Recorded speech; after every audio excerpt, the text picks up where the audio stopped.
Андрюх, расскажи еще раз, что Джек сейчас говорил. Активный контроль. Это будет 9-10 камера.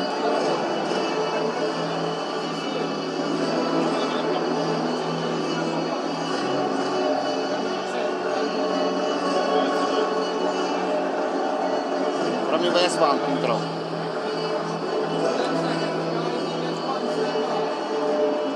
For Russia?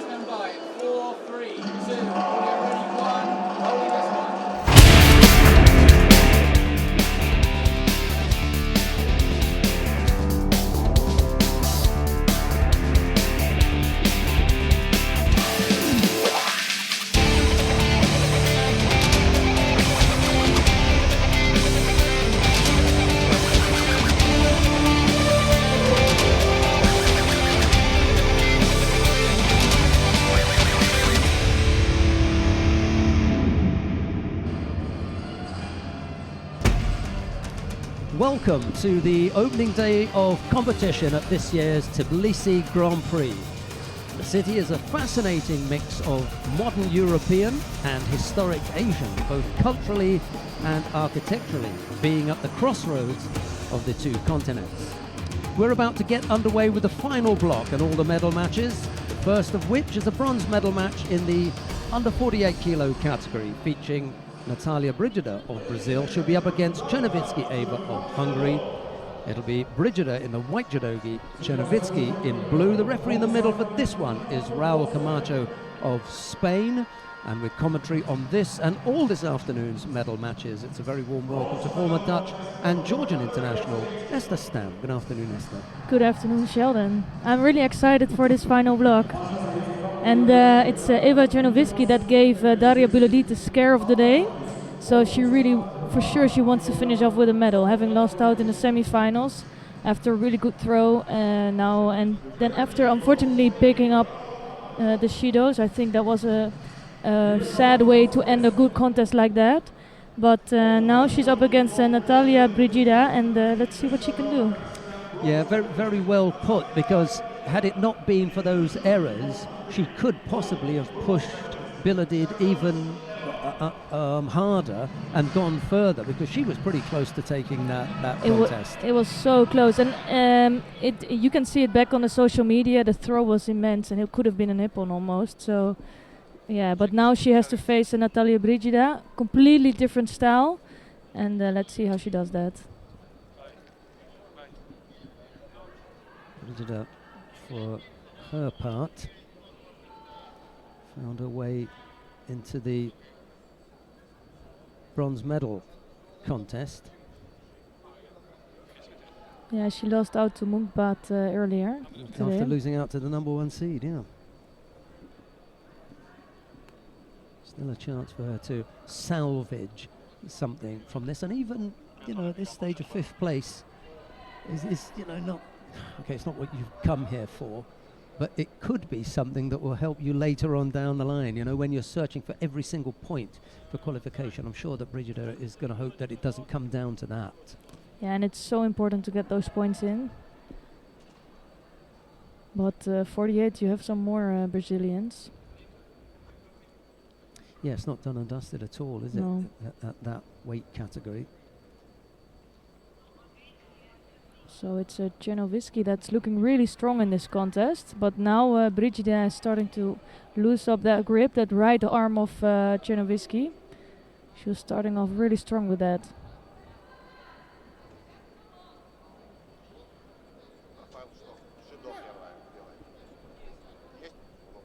That was I was gonna say that earlier, that Chernovitsky had such a strong grip with the right hand in the neck of Brigida, but she didn't really make an attempt or an action with that. And without that, then you also are just picking up a Shido. It doesn't matter if you control the contest, you need to come in for a big attack. Almost caught her with that little combination there. The feint first of all, making her feel as though she was going to come to the front and looking to take her to the rear, but she sat down on the backside with one hand down, and that stopped the action. Oh, that looks tough for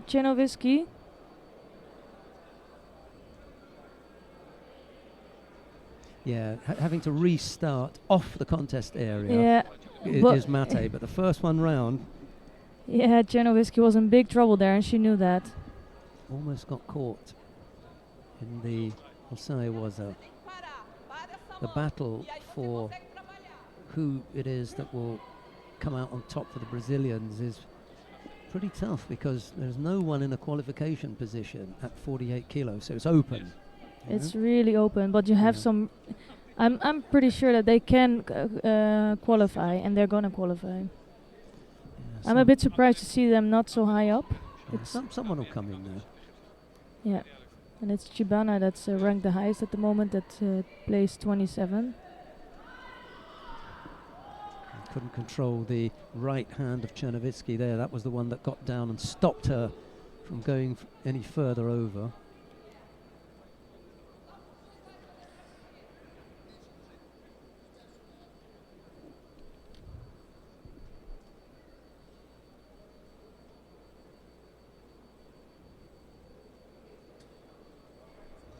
So Czernowiecki pointed out that Brigida had some small thing to tidy up, so that's gonna happen now. It's like when the fighters tell the referee, oh, Yeah. there's some blood there. Yeah. Please clean that up. Well, that can happen from time to time. It is a contact sport. People are going to, get bumps, scrapes, bruises, cuts, whatever. And it's actually really smart of Czernowiecki, because she needs a break. We've seen that before, that as soon as the last minute starts, she starts to lose the energy a bit, and now she can gain some energy back and refocus. So I think in this case it's the best scenario for Czernowiecki. Yeah, she can also get a few words of advice from Dad. Hopefully those will be words that she can use. It looks as though she's just got a spot on her cheek. I'm Yeah, not sure she does. whether that's from Natalia Brigida.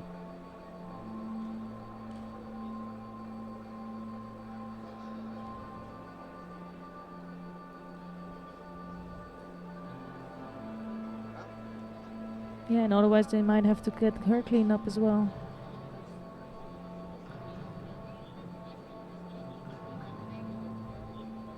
Yeah, and in the meantime, it will give us just a chance to finish off on that possibility of who it is that will go for Brazil. Chibana, I think Menezes is out of the running now at 48. You've got to look at 52 for me. Yeah, but I'm not sure what she is gonna do. She's moving back and forth a little bit, so. Yeah. Brigida, and then Stephanie Koyama. We haven't seen Koyama for a while. I thought she was going to burst onto the scene and really give them a run for their money, but that hasn't quite happened.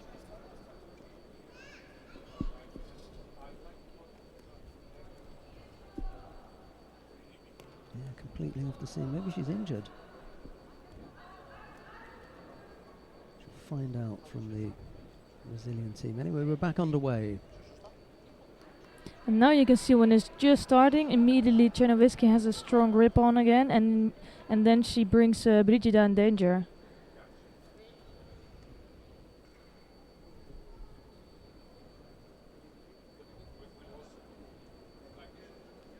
Well, he did have a whole minute and a half to give whatever advice he needed to.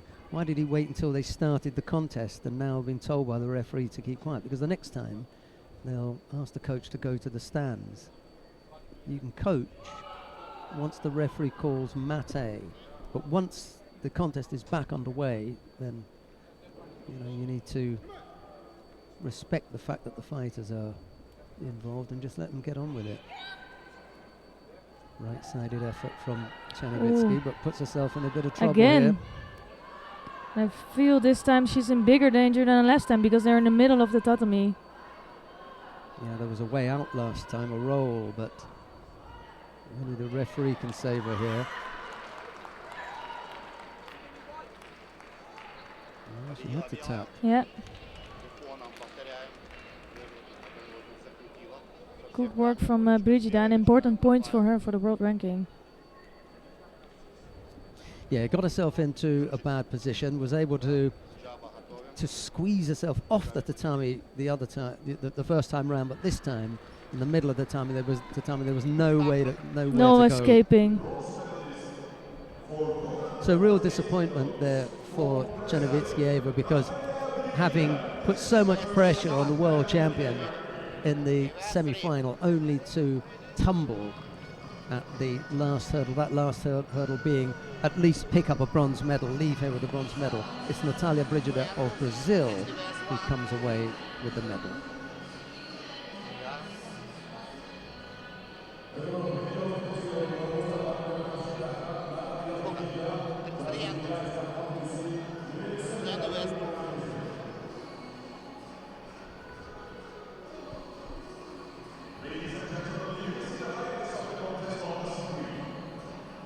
Yeah, really nice work and quick reaction from Natalia Brigida.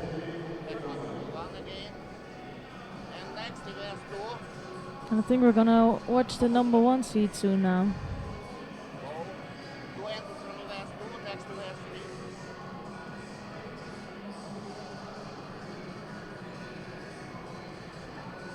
And I was just checking the results of Brigida, and she's only back since August 2018 after not been fighting for almost 2 years. So I think she's doing really well, and she's the one that looks really good for the first spot. Yeah. Although you still have Chibana. But she now picks up a bronze medal. She has a bronze medal in the Düsseldorf Grand Slam, bronze medal in Tel Aviv Grand Prix, so she's doing really well this year. We come now to the second of the bronze medal contest. Blondine Pont of France faces Munkbat Orantsetseg of Mongolia. It's Pont in the white judogi, Munkbat in blue, and the referee in the middle for this one is Melinda Booman of United States of America.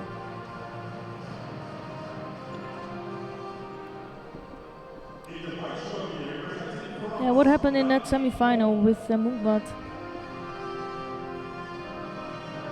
Well, she came in here as the number 1 seed and lost out to Melanie Clement of France. But did you see it? That was a bit of a shocker, wasn't it? It really was.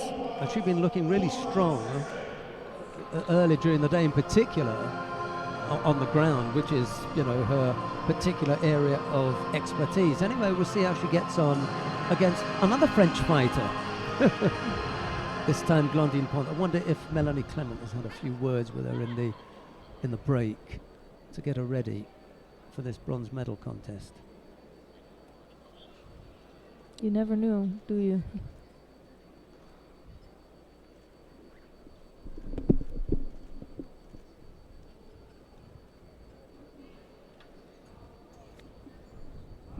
Yeah, I like the style of Pont. She had a really tough contest against Siderot, and then she lost out to Biledit, but she came back, and let's see if she can do something against the number 1 seed, almost being picked up by Munkbat here. Just couldn't drop the hips quickly enough in time to really threaten Pont. Pont felt the pressure and she dropped herself. That was a good way out, although it's put her on the ground. And yeah, now you know you're in big trouble.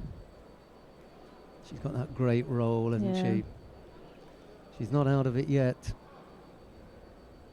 But good defending here.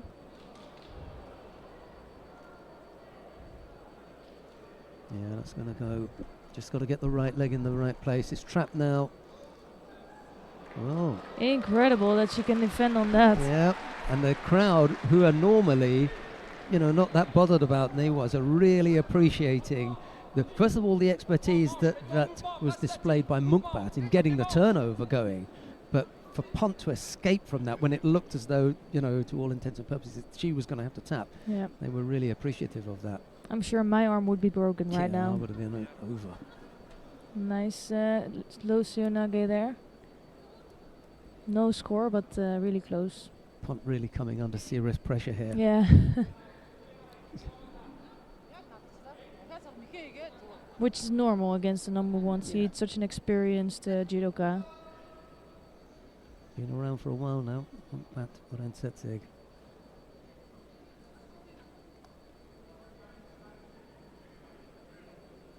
We've got a couple of young fighters coming through as well in the under 48 kilo category. Bishrelt was around, wasn't she? Yeah. Earlier on today.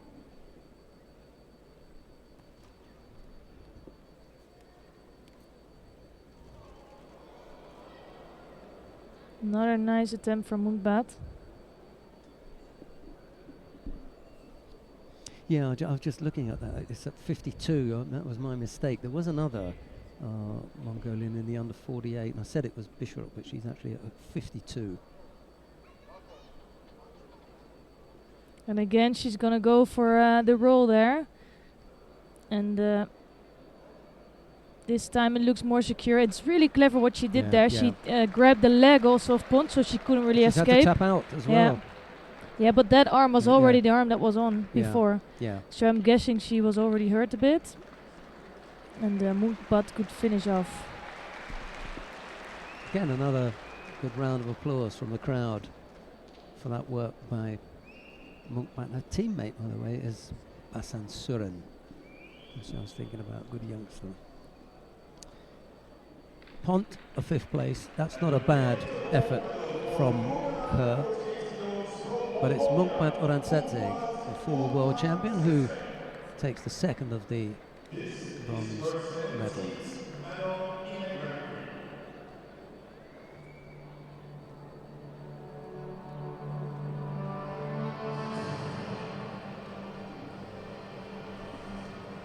And I think this contest was almost all Newaza work. Some nice seonages, but the rest was just all Newaza. Yeah, the action was centered on the Pont's defense against, just non-stop angles from Munkbat and having to look at different things that, she was coming at. Eventually, it was the turnover that did for her. She couldn't stop the turnover, and whether that ended up with an osaikomi as it did there, or with the arm lock, because that's what she was tapping out for. Yeah. But if your arm is already hurt from the previous arm lock, it's really tough, and she had to tap out immediately. Yeah, you can see that. Once she gets the stretch going, and then pushes down.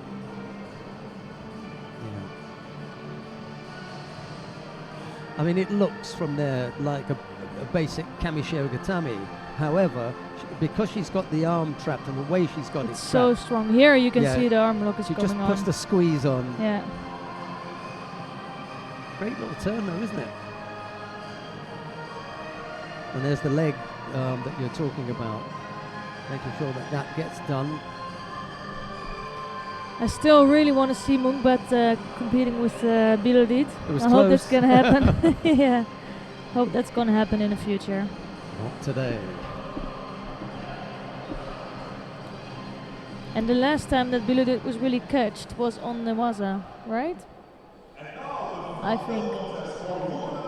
Right, we come now to the final of the under 48 kilo category. Melanie Clement of France faces Daria Bilodid of Ukraine. It's Clement in the white judogi, Bilodid in blue. The referee in the middle for this one is Hyun Suk-hee of the Republic of Korea. And with plenty to say, I'm sure, on what we're about to see, is Esther Stan. Yeah, I'm really curious what's going to happen. And you can see Clement is also a tall fighter in the category. Not as tall as Bilodit though, but still.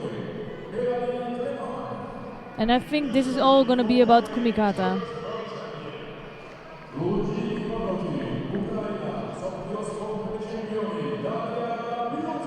Well, everyone that has faced Bilodid has ended up with having to deal with the same problem, which is the inability to stop the grip over the top and controlling the upper part of the body. And you can see what Clement is thinking. She's really trying to catch that left arm. Succeeding, but Bilodid managed to get out of that. And now she already has a really strong grip. Once that left arm goes around the top, the opponent tends to bend to defend against the power grip. Bilodid will then put in a few foot taps, maybe an uchimata or ojigari attack. And if they can't get the head up and stand up, then they pick up a penalty, which is exactly what's happened here. So Shido for an overly defensive posture from Clement. He's on the board now. And it's not a big difference, but if it happens a few times, then it's already over. Can go so quickly.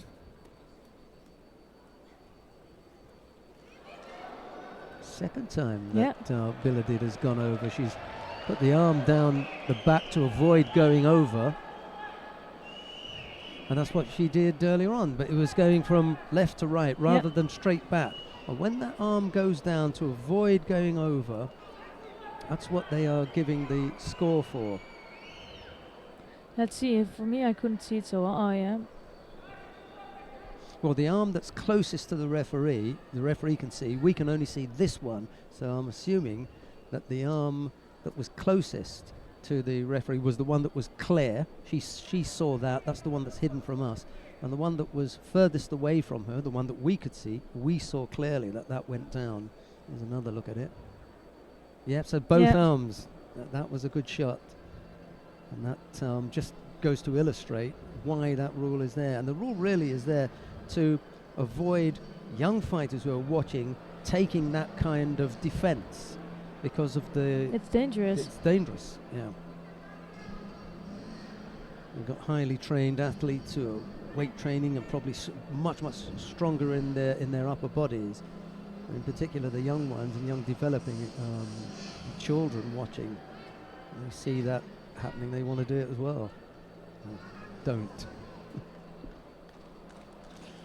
So, for the second time today then, Biladid trails by Wazari.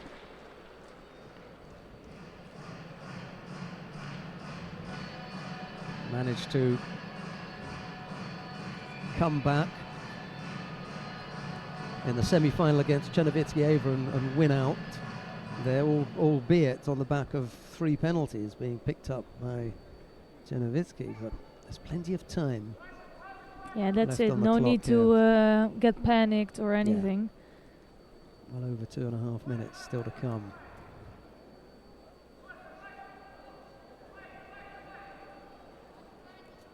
You can see she is being smart with the grip, holding on to the left arm of Biladid. Did she trail early or did she score first against Chernovitsky and Chernovitsky came back with Wazari after? I think Biladid scored and then Chernovitsky tied it up. Yeah. Yeah, so it's the first time that she's trailed today then. Okay.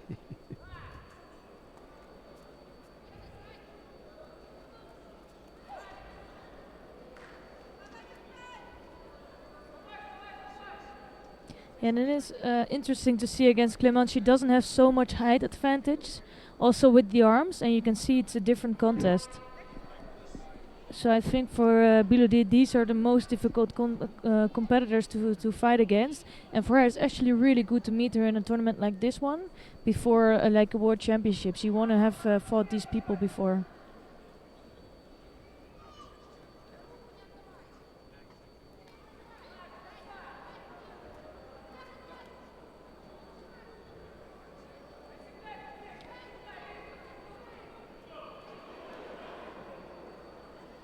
First look at the Uchimata from Biladid. And again, Clement is going to get called for an overly defensive posture. Difficult to say no to that, to be honest, because she was.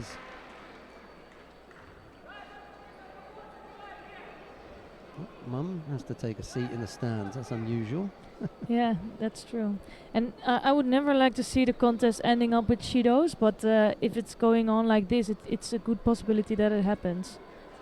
Yeah, because there's a minute 20 odd left to go, and Clement has got to hold on for that. So, you know, Clement has her choices. Try and finish it. She has to open up in order to do that. Biladid has a bigger chance then. Or hope that you can hold out, and normally that doesn't work.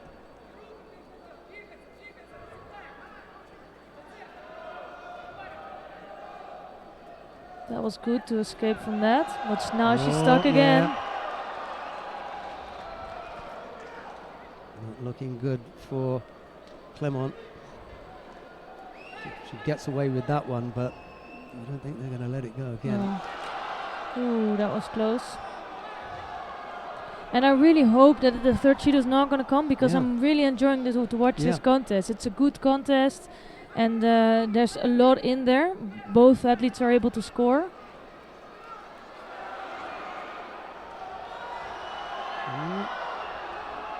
Needs So to be now- up and out of there because Yeah. time's ticking away.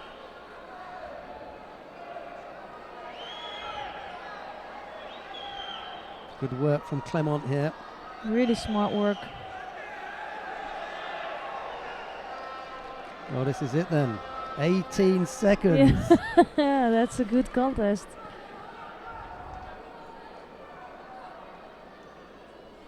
Will Clement do it? Yeah, well, it's looking that way now. The money's on Melanie Clement.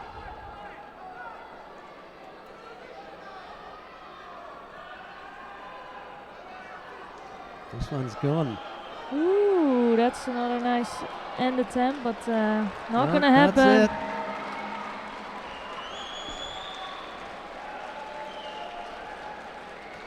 Melanie Clement upsets the odds. And it's the French fighter who takes the gold in Tbilisi, defeating the current world champion, Daria Bielodid. Number 4 seed this morning was Melanie Clement.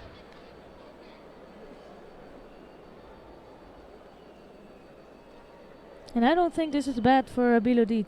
Nor To do get I. a- Nor do I. It's I mean, it's really upsetting, and I don't think she had her best day, getting thrown twice today. But it will only help her to get more focused. And for Clement, I think it's also really good, because it will give her the confidence that she can beat anyone. But I think was the toughest opponent for Bielodid. She couldn't use the strength of her height. She's really upset at the moment. And she needs to figure out how to beat people like Clement.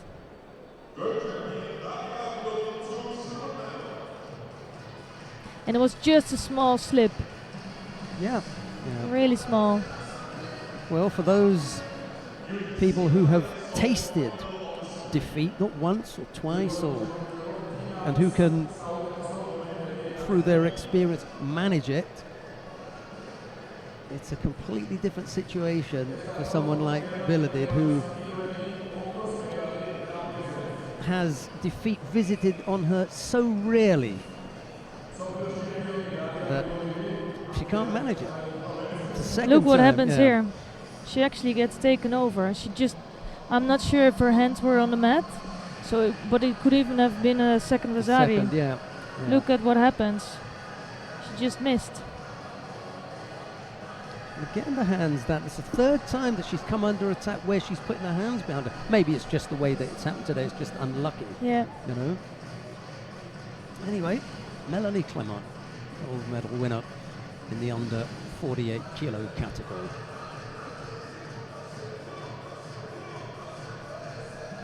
Right, we come now to the first of the bronze medal contests in the under 60 kilo category. Sharafuddin Lutfilayev of Uzbekistan faces Ganbat Bolbatar of Mongolia. It'll be Lutfilayev in the white judogi, Ganbat in blue, and the referee in the middle for this one is Jefferson Vera of Brazil.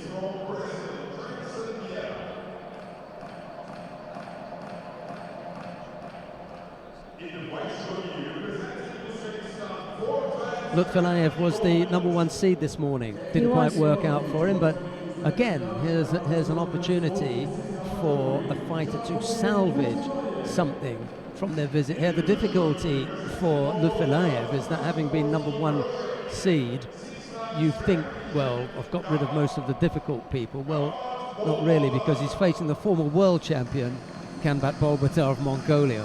And number 3 seed, not to mention, not to forget. So, yeah. It's not the best draw for the for the bronze.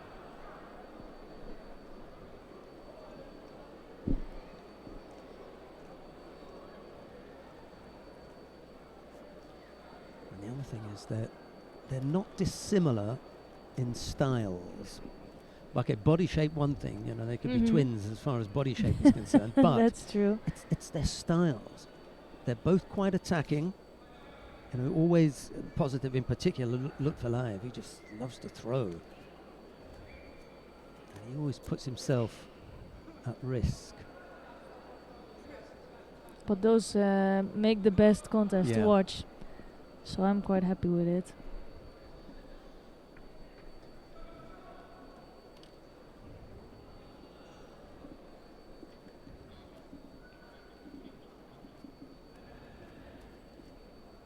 Did he win in Morocco Grand Prix? I'm gonna check. Yep, Falaev. he did. So he's on good form. Because if he medals here, you know, just keep up that good run of form.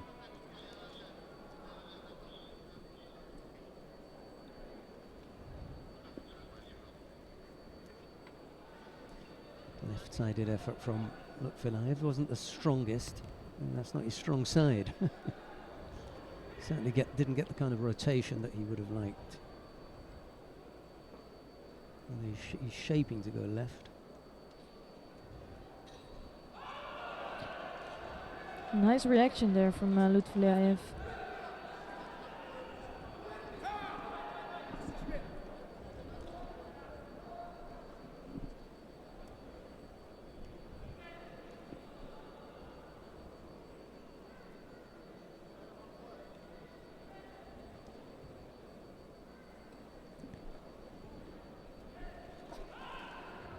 So really, you can see that they're both so careful with their kumikata, because as soon as they have it, they will come in for an attack.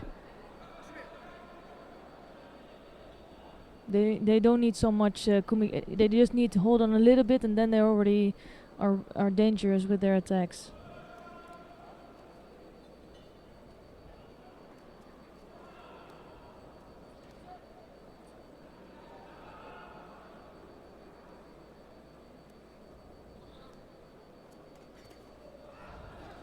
Almost onto the hip there as well. And Gamma is putting on pressure.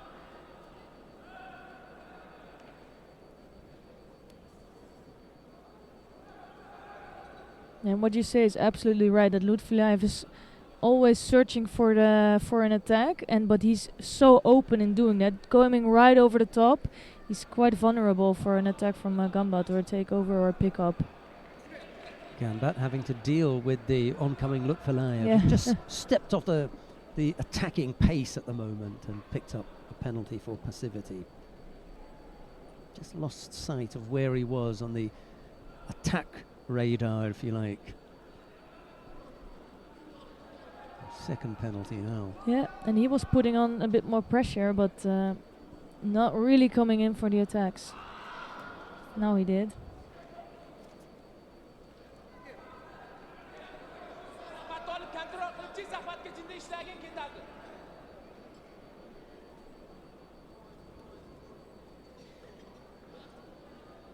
Odd contest, because both fighters are putting plenty into it, and yet when you look at their faces, they're not breathing heavily, you know, they're not puffed.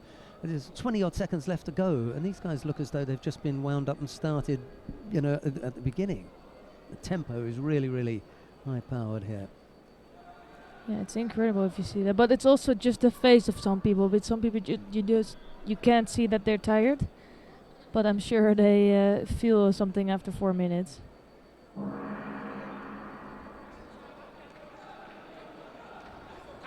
Lutfilayev looks as though he's ready to go another four. Full of energy. And Matt just having a quick puff there. We'll be underway in a second with the golden score period, which we need now because there was no score in regulation time.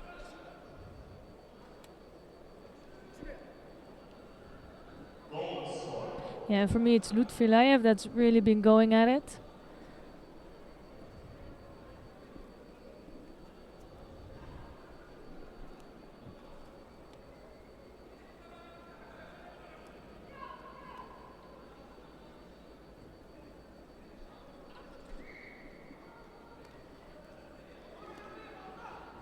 And the one that manages to try to get the other sleeve, I think, is going to come up with a huge throw.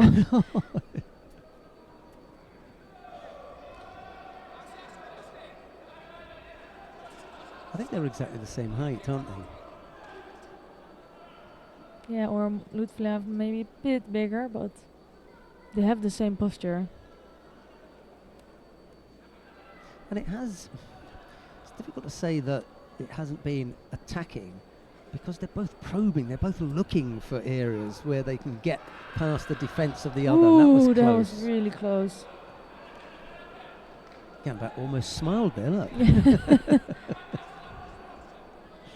But you have some contests where there's a lot of happening and more attacks, but it's not so interesting to watch because you know not so much is going to come out of this. And here it's so good to watch because you know they're both really threatening. Look, that like that. Almost a huge pickup from Gambat.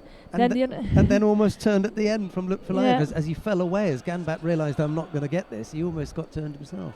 So you just know there's so much in there, so that's why it's so fun to watch. Lutfilaev picks up a penalty. 1:11 on the clock. That's an unlucky number in another sport. Something often happens at 1:11, but I won't go into that. We'll do that tomorrow. Yeah, okay. Still battling away, both fighters. It's when they change grips and move around at close quarters that you think something's going to happen. It's the second time he's gone over there, but the first one rocked Lutfilaev. That one he missed. And Lutfilaev saw it coming. Yeah. Looked like a tired effort from Gambat as well. Be a shame if he picks up I was going to say, it'd be a shame if he picks up a false attack penalty for that, because a lot of that had to do with Lutfilaev seeing it coming and blocking it. Uchimata, there he goes. Wow. You know something like that is in there, and I really like that. Uchimata was Ari's score for Lutfilaev. But it was a really attractive and good contest.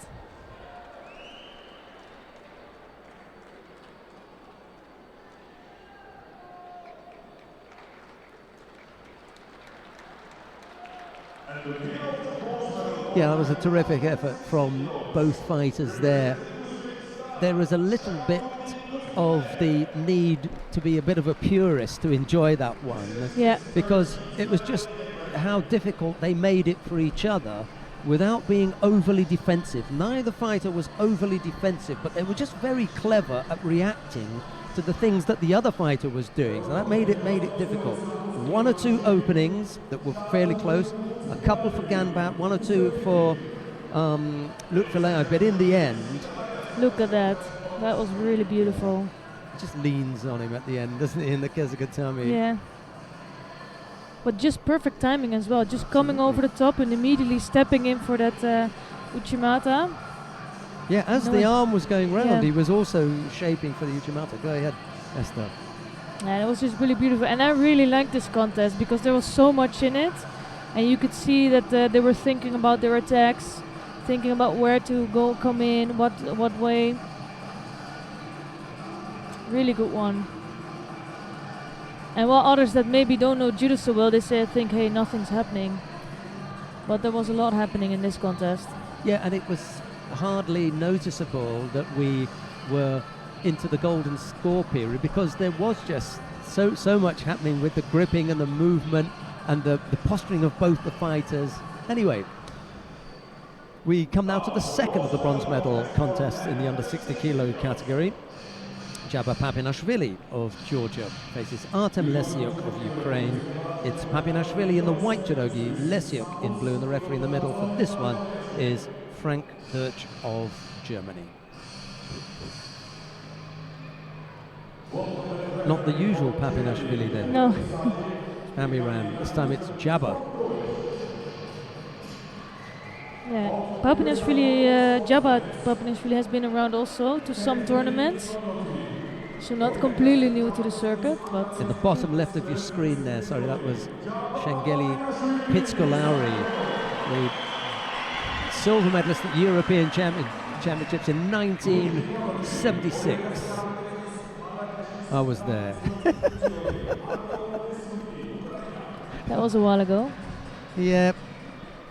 I'm not going to keep it a secret, but yeah, that was my introduction. Sorry, 1974.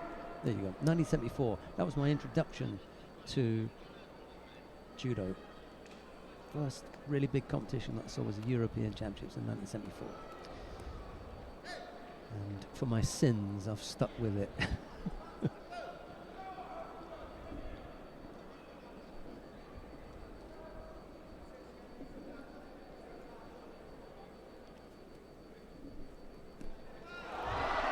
Ooh, nice attempt from Papinashvili.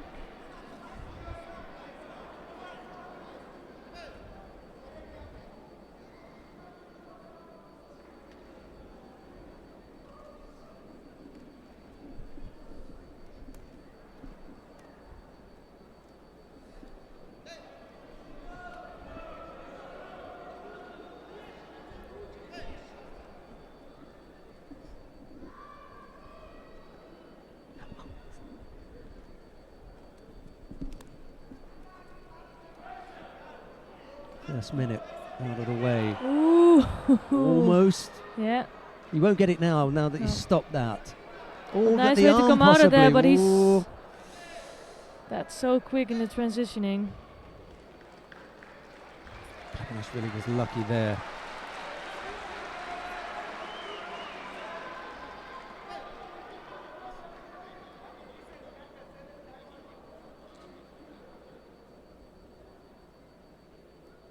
This is shaping up to be another exciting contest. Both fighters nice and open, looking for a score. Yeah, and the Ukrainian team is doing well. They have good judo, also good throwing skills. Just couldn't turn No, there, Lesiuk. there he was really not in the technique at all.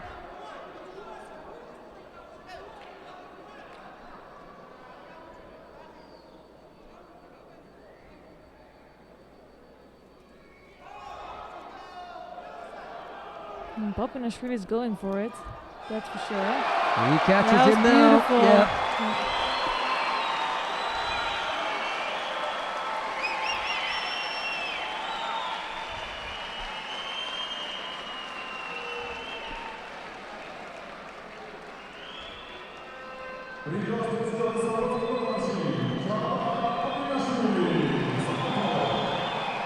So they won't have a complete Georgian podium as last year, but already now they have 2 medals.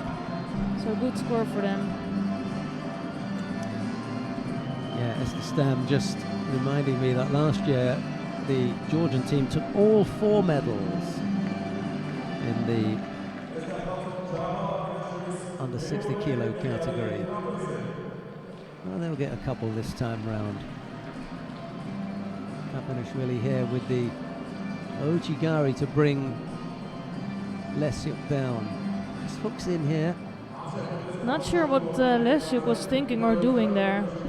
He stepped the complete wrong way, as you can see. And it was just really good work from Papinashvili as well. Oh, nice combination. Yeah, that's beautiful. Little Koji tap on the right. On the right leg of Lesiuk, and then the Ochi taking Lesiuk's left leg back. And I think the Koichi was just his work, and then it was all automatically. Yeah. So that's really great. He must have practiced that so much. Opens him up, doesn't it? That first little tap just unsettles Lesiuk. He's not going over at that stage, but he's certainly, you know. After that, it was all gone. Right, we come now to the final of the under 60 kilo category. Walid Kaya of France faces Lukum Chukvimiani of Georgia. Here in the white judogi, Chukvimiani in blue. The referee in the middle for this one is Orlando Cruz of the Dominican Republic.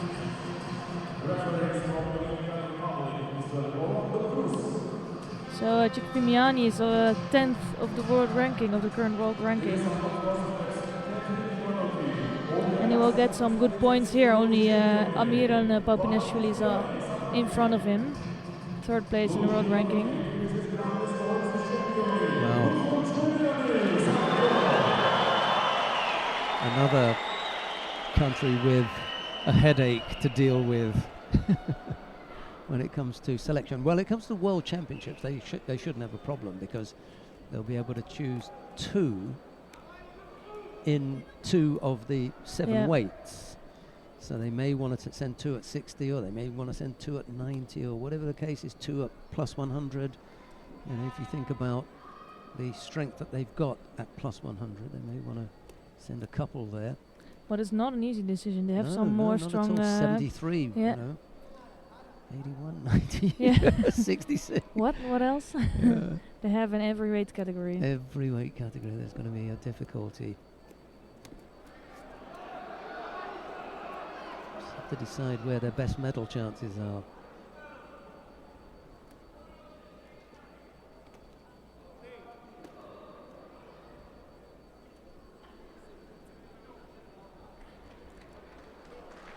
So Kiar avoiding the grip of Chukwuemeka.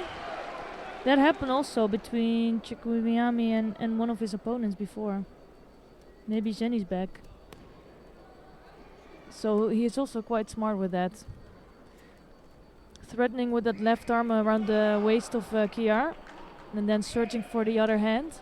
And if some hand is around your waist, you never want to give that second hand because then you're gone.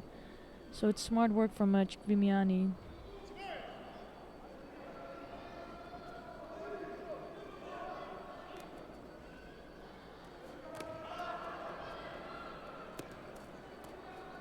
Good pressure from the Frenchman. Yeah.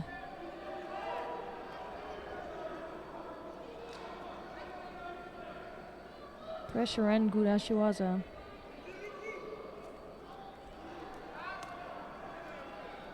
Yeah, this is not a style that Chukwuemeka looks as though he's enjoying. He's finding it difficult at the moment, despite the fact that it's Kia who's picked up the penalty. Yeah, but in the last half minute, Kia looked on top of Chukwuemeka and putting on a lot of pressure on him.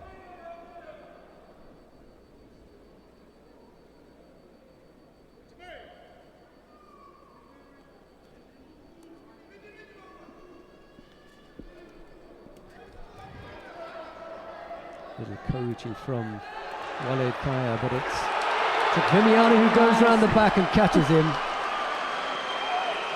I love the way he kept driving and pushing him down. He just kept going. So first Mazzari on the board for Chukwuemeka.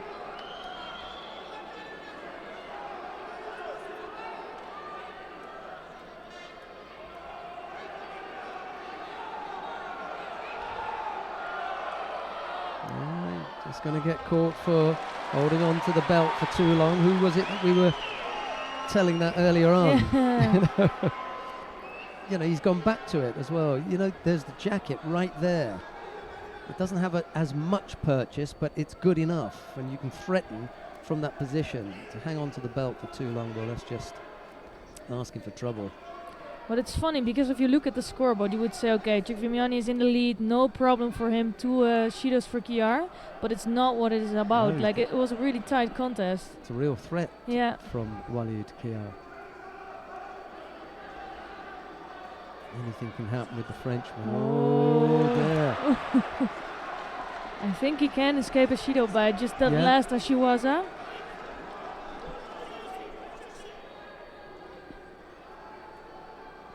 But he's gonna get it in anyway. It's completely right. He was dropping down.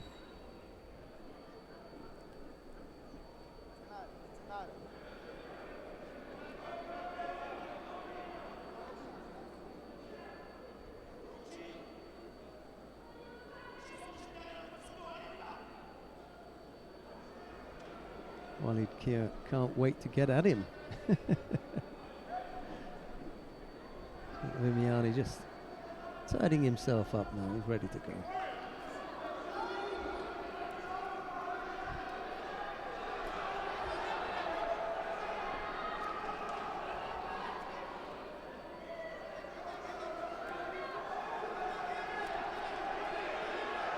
Half a minute left to go. Ciucvimiani still leading by Rosari. And he's really trying to do anything to come close to Ciucvimiani. Well, if he's clever, he'll stay down there. Yeah. Kia's not interested in going into Newaza at this point. Got to get strong in the grips now and keep Kia off him. Yeah, because if he gets a second Judo on the board, it's going to be so dangerous for him. 15 seconds left on the board. Kia says, come on, let's get on with it. Well, you're going to have to wait for a second. Ciucvimiani is slightly bruised. There we go. Last roll of the dice for Walid Kia, I think. That was, there we go. close. Oh! Close. That was so close. Yeah. Great effort from Walid Kia to try and take his man over, but Ciucvimiani has been involved in those sorts of situations on many occasions, so he's going to take this one. Another win for Ciucvimiani in this Grand Prix in Tbilisi.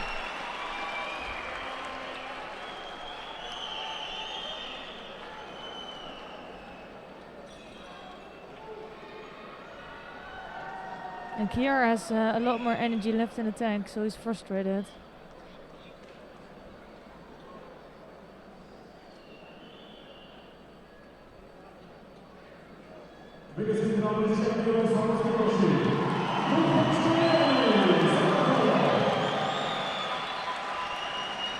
Ciucvimiani, it is. Just came up with a really good score, just kept pushing him down. So it's the third time apparently he wins the Tbilisi Grand Prix, as he points out. Well, he was the one who got the score on the board. After that, you know, you kind of have a little bit of leeway, don't you? You know? Look at that.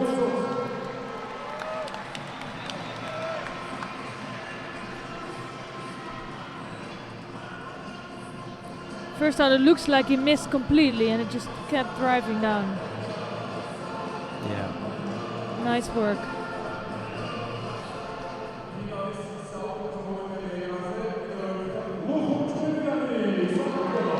So Georgia has their first win in the tournament. On the opening day as well, so that will settle things for the fighters to come.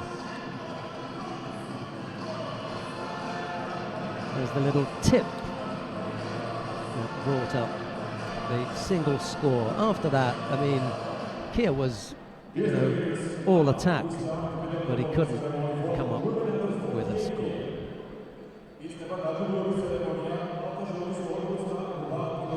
Right, we come now to the awarding ceremony for the women in the under 48 kilo category. The medals are being presented by the head sport director of the International Judo Federation, Mr. Vladimir Barton. The first of the bronze medals goes to Munkbat Urantsetse of Mongolia. There's a bronze medal too for Natalia Brigida of Brazil. The silver medal goes to Dario Bilodid of Ukraine. And the gold medal goes to Melanie Clement of France.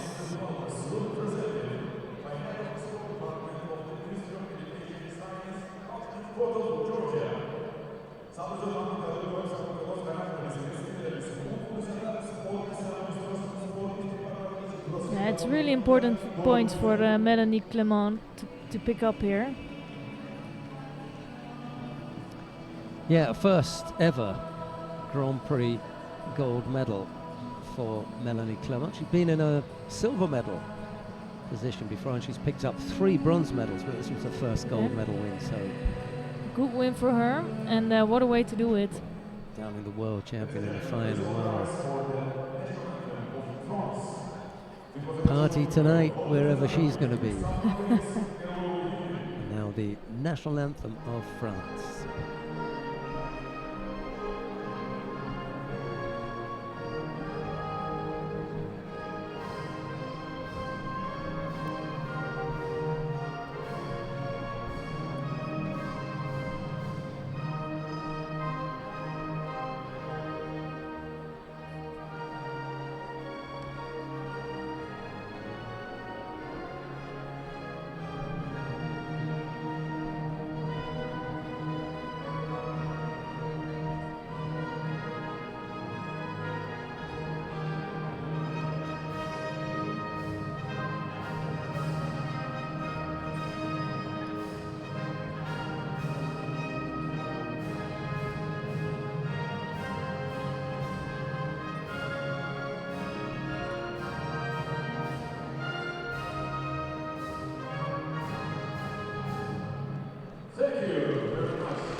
VIPs flank the winning quartet of Munkbak Brigida were the bronze medal winners. The silver went to Biladid and the gold to Clement. Yeah, you just got to hold that medal up there and smile for the camera. Not easy. Just want to be somewhere else right now. If you're the winner, you just don't want to get off the podium, do you? Stay up there and savor that moment for as long as possible. Right, we come to the first of the bronze medal contest in the under 52 kilo category. Larissa Pimenta of Brazil faces Bishrelt. I can't pronounce Bishrelt's given name. Oh, really? But I know you can. Oh, thank you. Korlodoi. There you go. Not sure if I say it perfectly. I think you said that perfectly. Okay. The referee in the middle for this one is Olivier de Roses of France.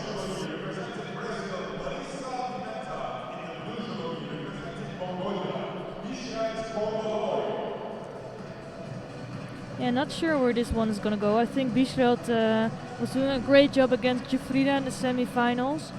And hopefully she's recovered a bit from that. That was such a tough contest. It took how many minutes in the golden score? 5 or 6, I think. 5 or 6 minutes. 5 something, yeah, 5 minutes odd.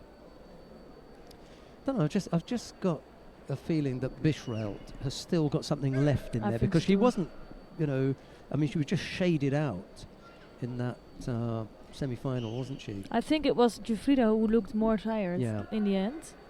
And Bishrelt, she didn't. She got the third Shido. I don't even remember. Yes, she did. Yeah. It was the third Shido. Immediately on the arm. That looks Here we go. dangerous. Look out.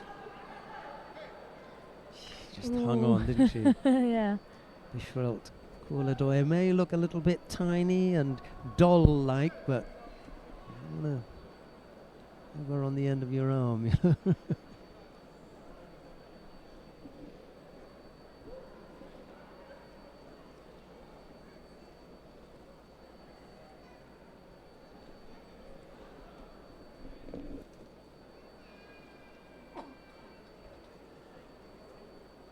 So it's still a lot of gripping.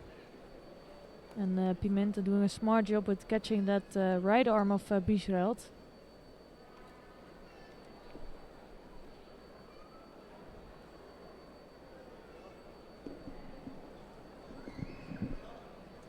That's gonna bring Bishrelt some trouble if she keeps doing that.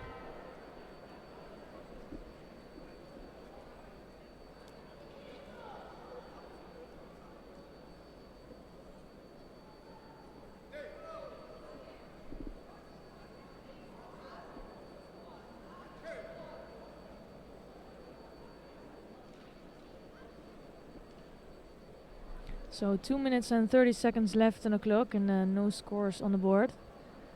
And they're taking quite some time to get to their kumikata.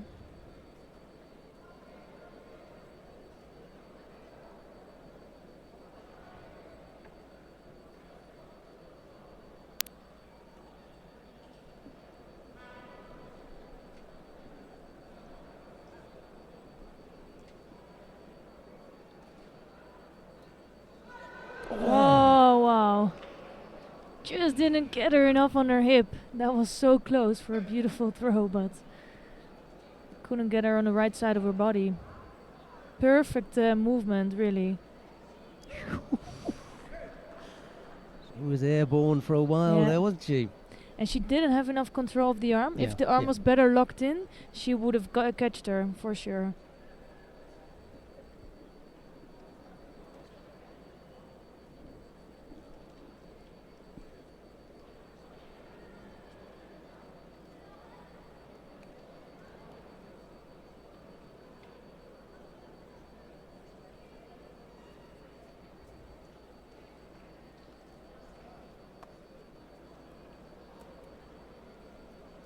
And I think Pimenta's doing a really clever job with blocking that right side of Bishrelt and then working herself.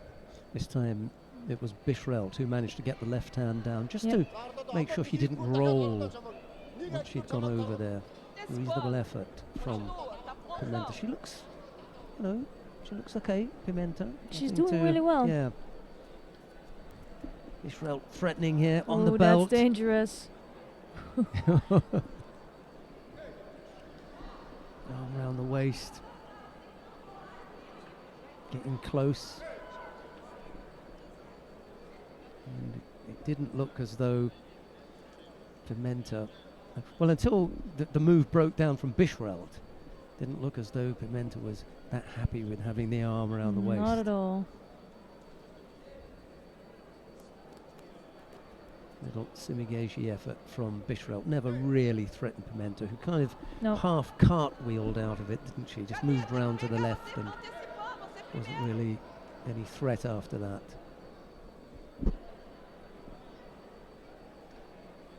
But you see the contest is starting to swift a little bit to the other direction, because in the beginning Pimenta was really controlling and controlling completely the right side of Bishreld, and now it's opening up a bit. Nice Sode attempt from Pimenta. Yeah, that's obviously her forte, isn't it? The Sode, because that's where she's threatened Bishrelt on a couple of occasions. One time Bishrelt managed to get the left arm down to stop going over. On that occasion it was Pimenta who failed in the attack, but she managed to get the sleeves again, so Bishrelt's going to have to be very, very careful. As soon as those sleeves trapped, look out.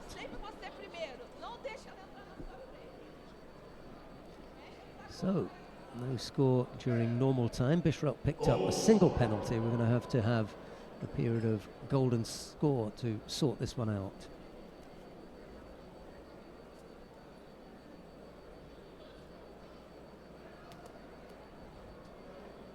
Not a nice nage, but Bishreld was starting to get ready to take over. Just took a little bit too long. Pimenta, in defending that, blocked the leg with her arm, so she's picked up a penalty. The top half was good, she had it really trapped well and had it deep. Yeah, she has good timing.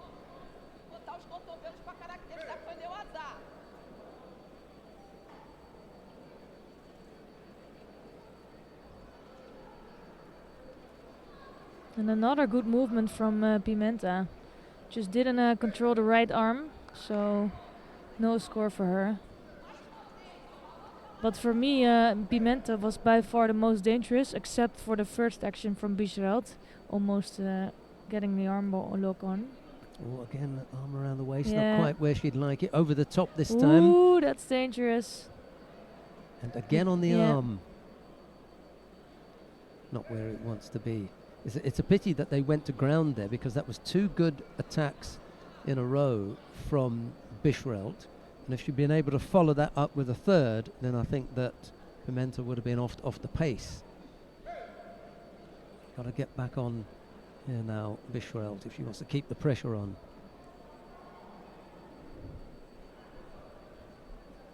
Yeah, maybe that's just a little bit of experience she needs to get.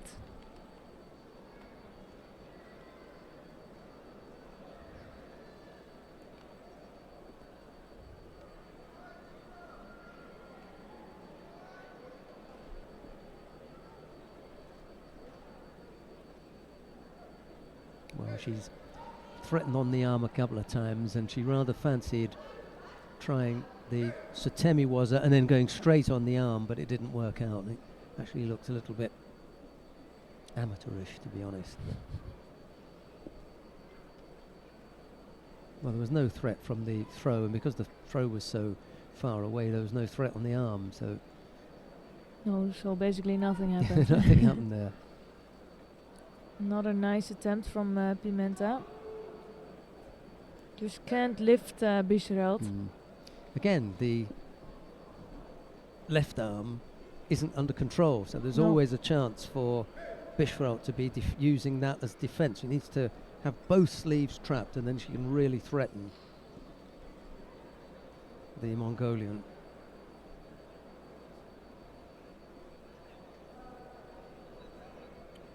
So after 2 minutes 16 seconds, it's still only one Shido each.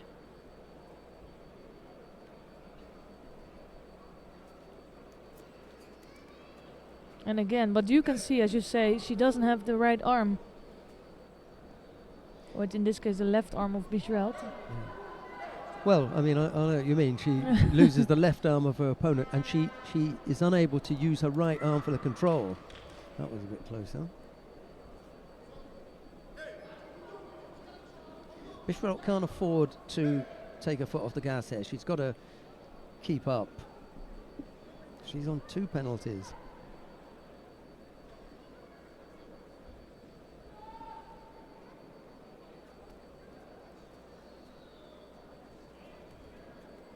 Hasn't been able to get her Uchimata working at all, Bishrelt. No.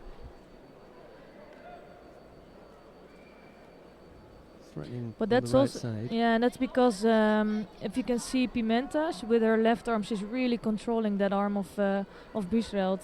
So she doesn't have enough leverage on that side to really control the body of Pimenta. Needs to try and come outside, maybe with the Osotogari perhaps. And I do like her soda, but she needs more lifting. If she wants to do that with her right arm on the lapel, she needs to completely lift Bishrelt.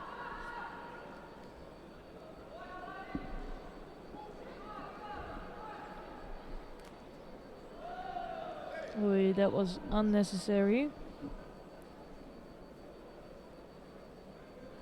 What a way to lose on this contest. That's really unnecessary to make an attack like that. This false attack, bad drop in the wrong moment. And it's a third Shido for Bishrelt.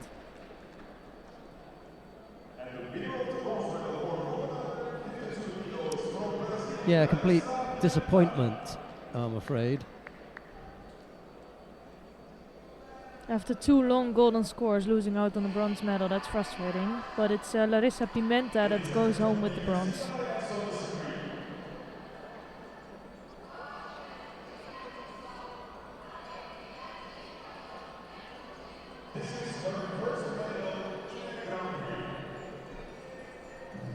So it's Larissa Pimenta of Brazil who takes the bronze medal.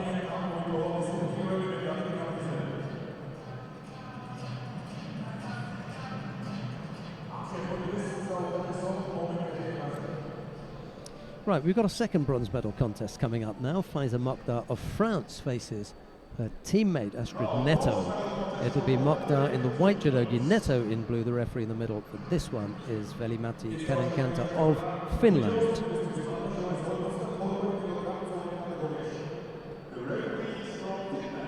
Yeah, this time I really don't know what's gonna happen. They can both cancel each other out completely if they train with each other a lot. They know each other really well. But with Neto, it could also be a really nice contest to watch.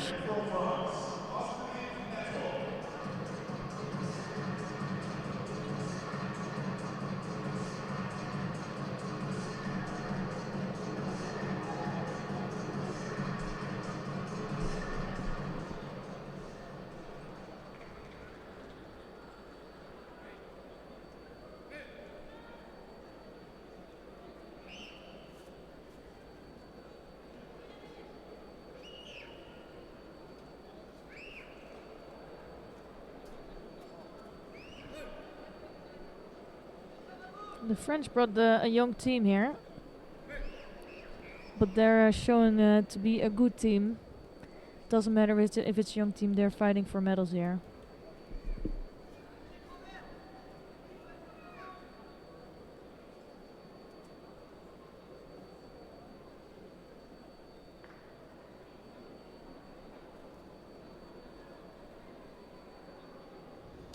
Well, both fighters have picked up Shidos already.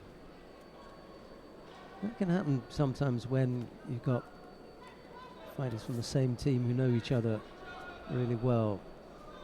For those of you who are eagle-eyed, you'd have seen that Faiza Mokhtar left the competition area, as she did there, came straight back in, no penalty. That's the rule. You can leave and come back in. Yep. You know, but you can't dwell on that red area. And obviously these judoka know each other really well. You can tell with the way they move. with the way they do their komikata.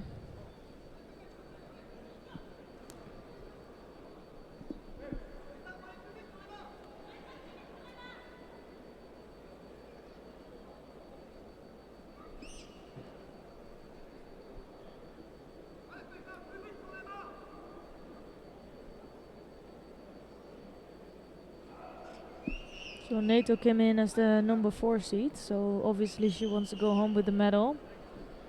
While Mokdar has some more, she just had experience to gain, and she's already, I think it's good for her that she's fighting for this bronze medal.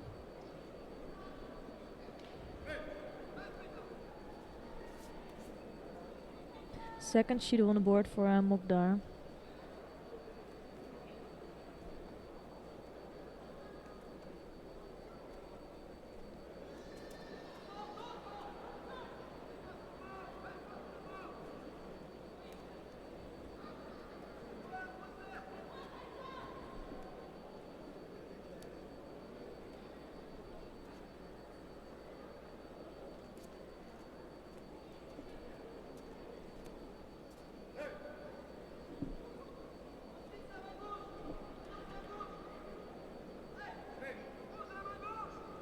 We've still got plenty of time because we've just got a little under half the contest still to come, and maybe with the initial attempts at gripping out of the way, we'll either get an error from one of the fighters that will gift the other a chance to score, or we'll get something huge from one of them.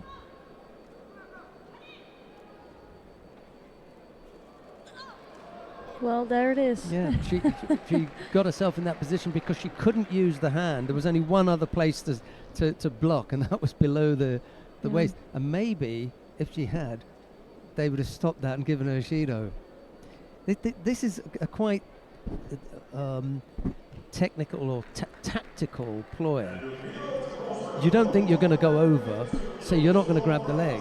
However, if you had, and they'd called mate and given you a penalty, you'd still be, well, it's your third Shido anyway. Oh yeah, that's true. In this case, yes, but in other cases, if it's your second Shido, for example, you escape an Ippon. Yeah. But yeah, the way to do it, I don't think it's automatically, you're not going to do that. It's not going to be in your head. No. It's so unnatural. Because if you're going to do it then, you're going to do it in other places as well, and then you're just going to get Shidos for silly mistakes. At this point, right here, there's nowhere else for that hand to go except block the leg. Because if she puts the arm around the back, she just offers up even more, a stronger position for Neto. Yeah, she was just in a really good position, Neto. No way out.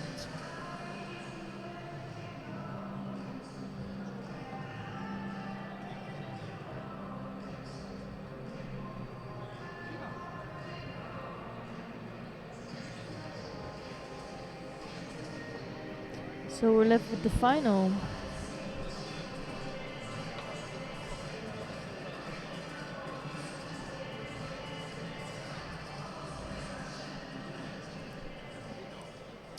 Indeed, the final of the under 52 kilo category.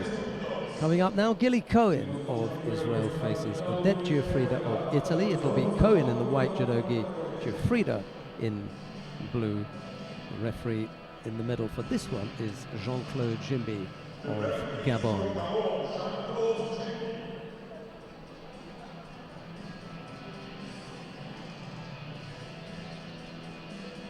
So Giuffrida had a marathon semi-final, and she said, I spoke to her a little bit in the break.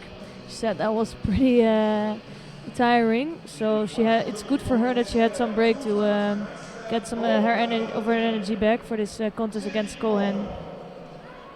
Because Cohen is also just a person that can keep going.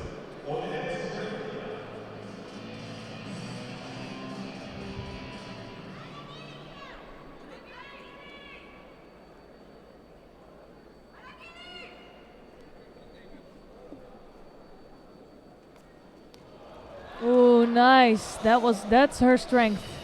Beautiful Ashiwaza. So, Rosari on the board for Giuffrida. That's just exactly where she's strong at.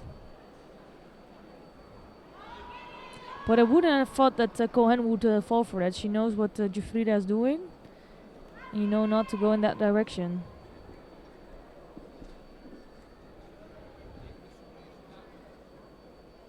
And now she's again in trouble.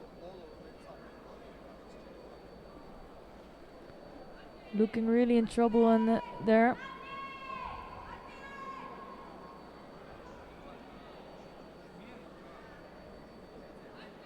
Hanging on. Well, she's managed to stay in there. That's the first minute out of the way. Can you believe that? Just gets the elbow down, but not enough to stop the roll. And she did manage to go out of that osaikumi because I think Jufrida was in a really good position there.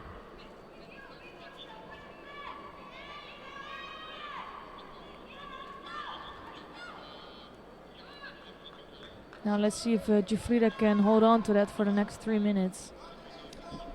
Yeah, the key here for Cohen, obviously, in the event that she doesn't get caught again, is to pressure Jufrida so much that 3 minutes, because you will pick up a Shido here or there. At some stage, Jufrida has either got to go for it, because there's just too long on the clock, over 2.5 minutes. Yeah, you cannot just start defending. Yeah. You need to keep doing judo.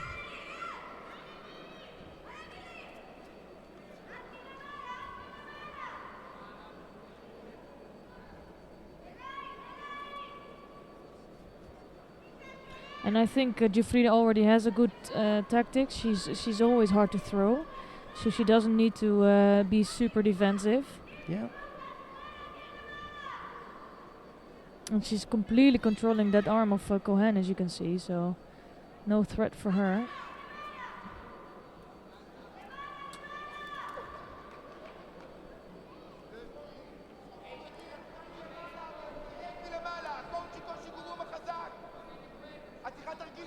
Half the contest gone. Rosari on the board.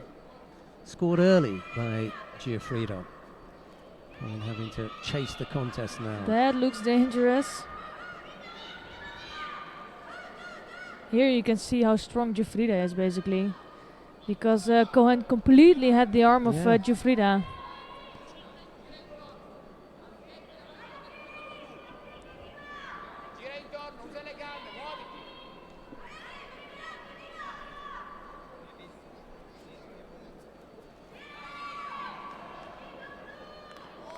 Cohen is starting to look stronger and more threatening to Jufrida. With 1 minute 36 left on the clock. Single Shido.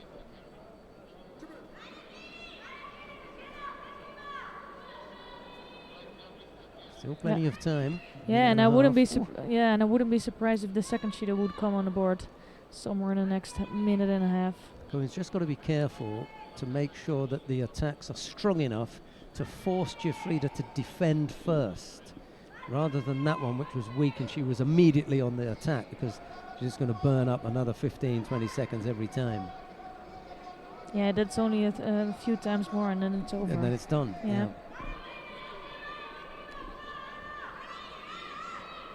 The left arm of Jufrida just in the armpit. Cohen to keep her away. Smart work. But she is looking quite defensive, so she has to watch out because a minute is quite long to defend one more Shido. Time to put in an attack now from Gilly Cohen. Yeah, because she needs to do something. Jufrida's perfectly happy. Oh, what an Ashi was Again. Maybe she's just turning off that. There's the landing to take into consideration, and at the end she turns, but it's quite possibly enough of the landing there. But again, beautiful footwork from Odette Jufrida. There's never been any question about the quality of her Ashi was, and that was lovely. Just turns off it at the end, does Gilly Cohen. But Odette Jufrida of Italy it is, who takes the gold medal in the under 52 kilo category. Bit of a swagger as she walks off. Why not? It didn't come easy today, but she managed to finish it off in beautiful style.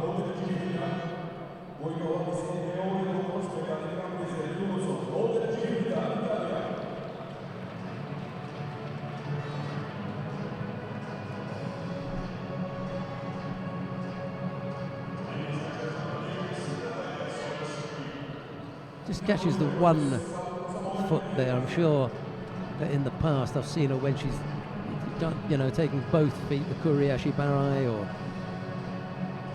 this time just takes the one and it's enough.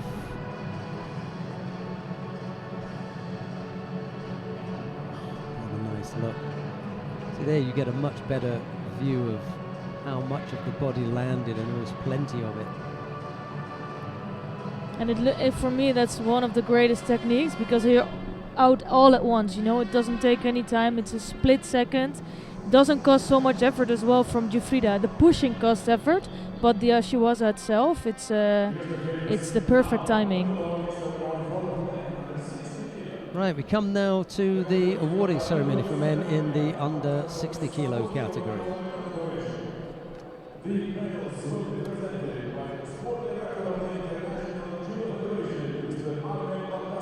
Medals are being presented by the sport director from the International Judo Federation, Mr. Armen Bagdasarov.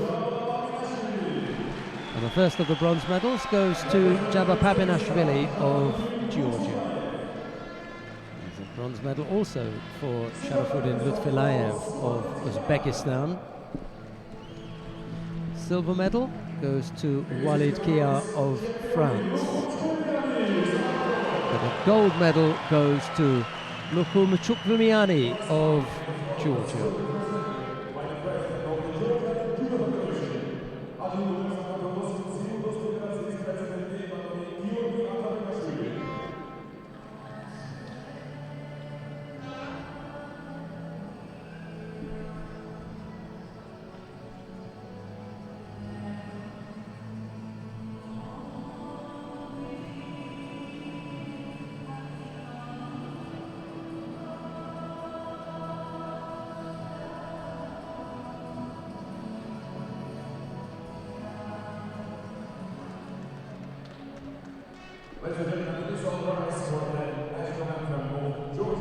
And now the national anthem of Georgia.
It's always good when the host nation gets a gold medal on the opening day. That sets things up for the rest of the team, and it's happened that way almost every time we come here. Last time it was 4 medals in the under 60 kilo category. This time they just managed 2. And that's really the best start you can have. That's ideal, but this is a really good start. 2 medals in the 60 kilo category, and with some other possibilities in the 66 kilo category.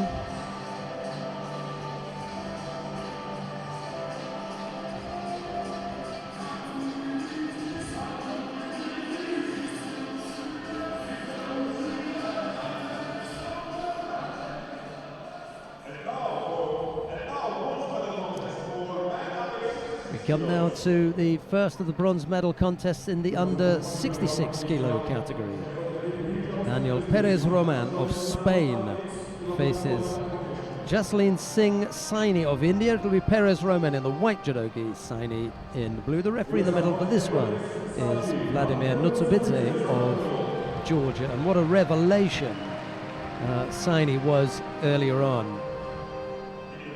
Hadn't seen him or his teammate Ali that much, but they really put on a good show.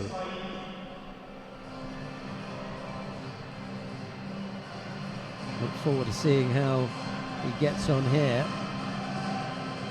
in this bronze medal contest. I was impressed with his performance earlier today. A few minor tactical and technical errors, but he's only 21. Exactly. So he's a young guy, yeah. And Esther and I had a chat with him in the warm-up area, and he was all ears. I mean, he was really, keen on hearing what we had to say about him. Those were positive things. Yeah, and if you can do this on a 21, being so not experienced yet. Indeed.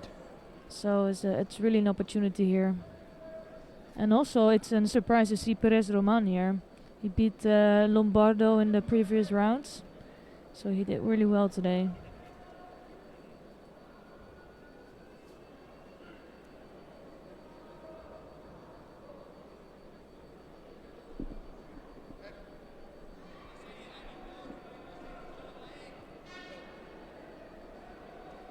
Both judoka pick up the first judo for not attacking.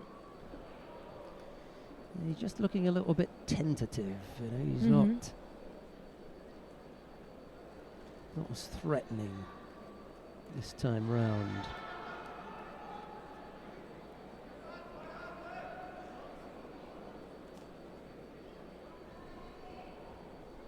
Could be a little bit nervous, I suppose. Could be. Oh, wow. He goes over there, though. Yeah. Lucky to come away with the Vajari score, to be honest. Yeah, he did that well, the Spaniard. And he's in big trouble now. Yeah, really needed to roll there when he had some control of the leg. But it's gone now. He'll only need 10 seconds of this as well. And he was never really into the contest. No. It's a shame to see him lose out this match like this, at Like least. this, exactly. Like that. Lose one thing, but that, we just expected that little bit more of him because he showed so much earlier on. And of course, he'll be disappointed with that loss. There's no getting away from that. So, but great performance from Perez Roman today. Yeah.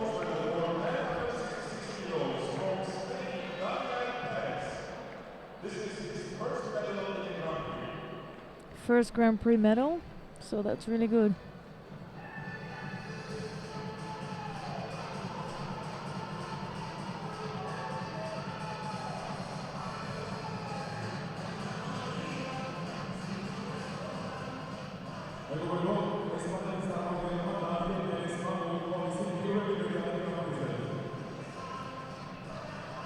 Well, we're talking about Perez Roman as well. I mean, it really was a well-worked technique, and we were saying that Jasleen Saini had a few tactical and technical things to work on, and he doesn't feel this at all. And he feels too relaxed, Yeah. his body's not on attention, so he had no defense there. Almost feel as though he got mugged. He didn't see it coming. Exactly. Poor fella. All right, well, he's young, 21, and he's not really experienced at this level of competition. So you'll go away and look at that and think, right, how am I going to stop that from happening again? And I really hope he has a chance to train here in Georgia and then goes to Turkey, and he That'd be gets good. some good fights going on here.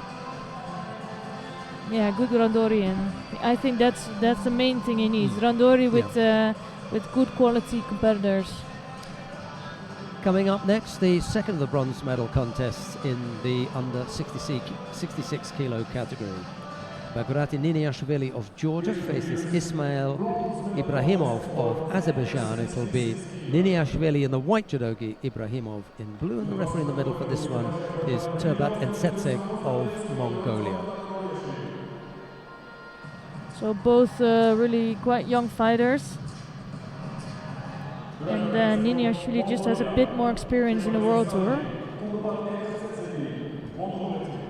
And he has the, how do you say that, the home advantage. Yeah.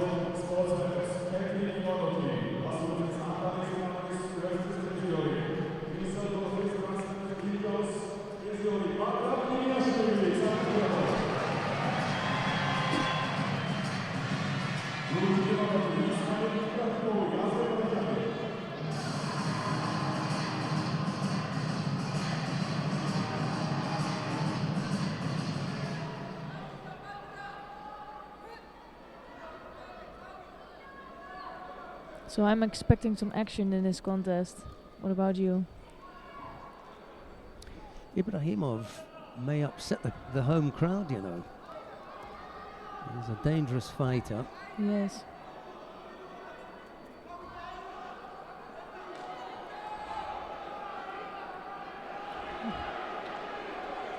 Doesn't matter how, but he just wants to pick up Ibrahimov.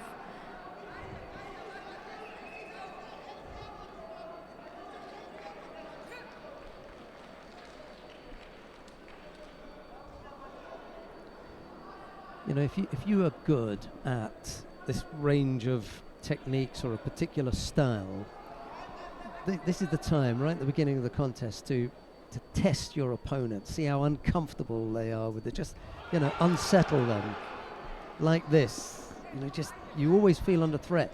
It makes them do something. You force them into doing something. Hopefully a mistake. Because Ibrahim has already picked up a penalty. First minute is out of the way. Two more big attacks from Niniashvili. Ibrahimov is going to get another. So he's got to be careful here. He's just being quite defensive at the moment because the threat from Niniashvili is so strong. Got to go now. Can't let Ibrahimov back in with a big attack. Got to go first. No, and otherwise they both pick up a Shido and he's still under threat. And I think that might happen if something doesn't happen soon.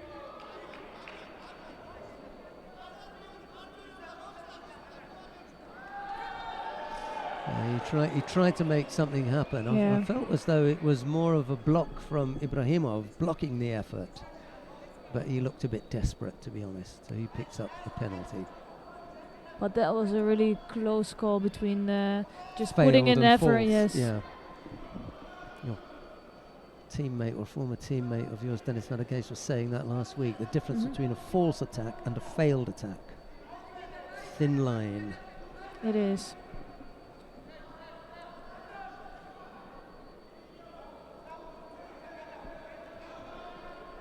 So they're taking some time to get to their both technique. Gonna go here. Yeah.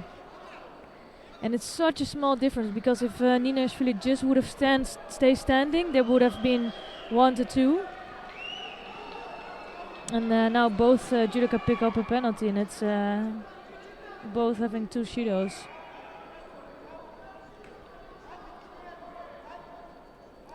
Yeah, not the most attractive of scoreboards at the moment. No. So that one or other of these can do something to light it up with a score. Well, they're both such big throwers, so I'm still hoping to see some nice techniques. There you go. Yeah, there it is. Osoda Makikomi from Niniashvili brings Ismail Ibrahimov down onto his back, and it brings the crowd onto their feet. Yeah, because this is what they came for. And I was so afraid it was going to end up with the third Shido or a mistake. And it's not nice to see contests go like that. So this is a perfect finish for this contest.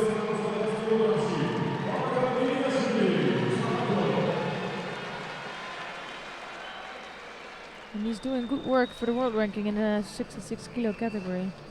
And you know, you wait sometimes in a contest and you think, oh, this isn't going very well, and just a little bit slow to get going or difficult to watch, and then all of a sudden they come out with a thumping ippon, which this was. Really put him away well.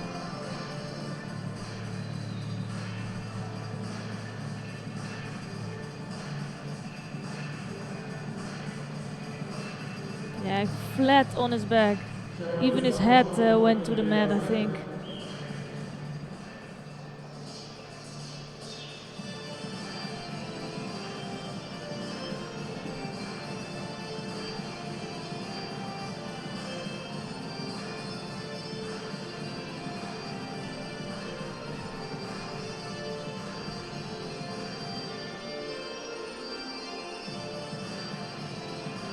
Yeah, it was a really beautiful executed technique. The start wasn't even that great, because you can see he doesn't have the arms so far. But because the drive and the Osotogari was there, it was really a good technique.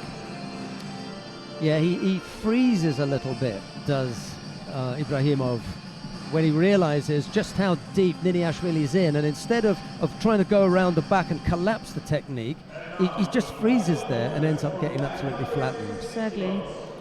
Right, we come now to the final of the under 66 kilo category. Tal Flicker of Israel faces Georgi Tudashvili of Georgia. Flicker in the white judogi, Tudashvili in blue. Referee in the middle for this one is Friedrich Anna Maria of Hungary.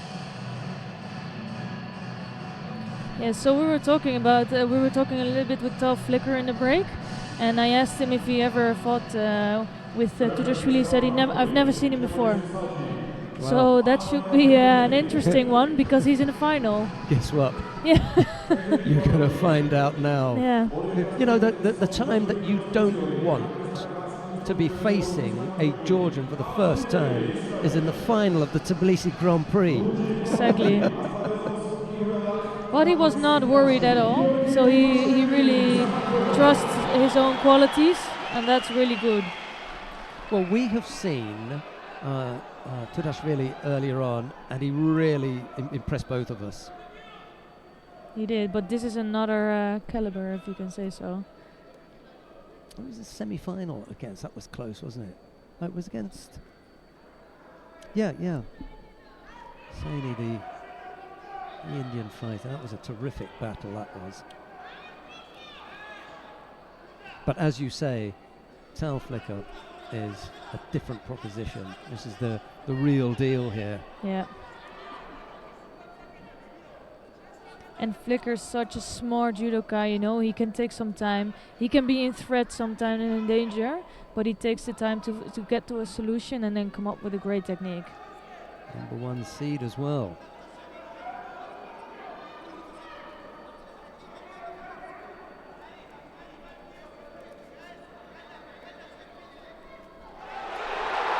Wow. Didn't have him quite on in the right side, but good effort.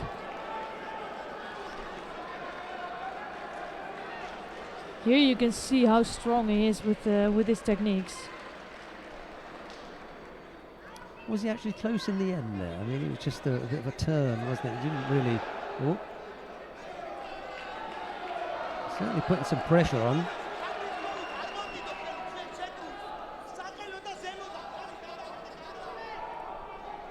It's actually his first time on the World Tour. Tudashvili. Yeah. No wonder Flicker hasn't seen him before. Not a bad first effort.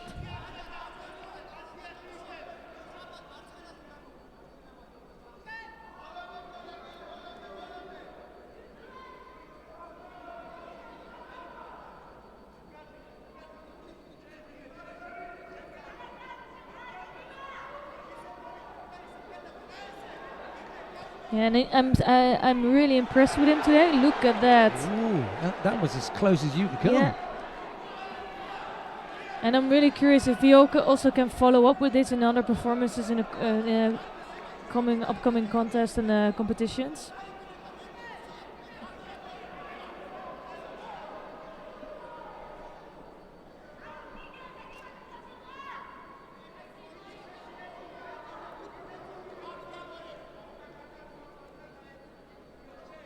Still a junior, Tutashvili. Yeah, he has one more junior here.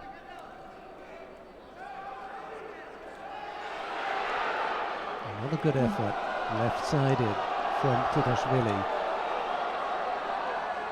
Just a little bit deeper.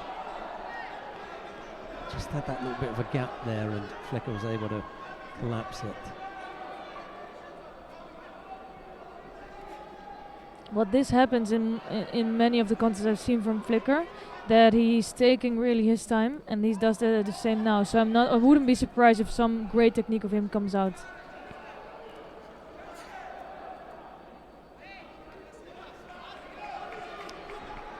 This really is an incredible performance from Tutashvili. There is nothing in his record to suggest that he could stand up to this kind of, not barrage, because he hasn't come under a barrage of attacks from Flicker, but that he could give this kind of performance at this level. I don't think, until today, he'd never fought anyone on the tour. All his opponents, were from a completely different level. Cadets and juniors, and then at a Continental Cup. And none of those fighters were now he tour goes fighters. over. Well, that was continued. Yeah. Good effort there from Flicker. Took him into the last minute to come up with that score. Yeah. Big cheer now for Tutashvili as we're into the last minute. Home crowd trying to get behind the young man. Just loses contact with that left hand of Flicker's, which goes down. But what a performance of him. Absolutely. Incredible.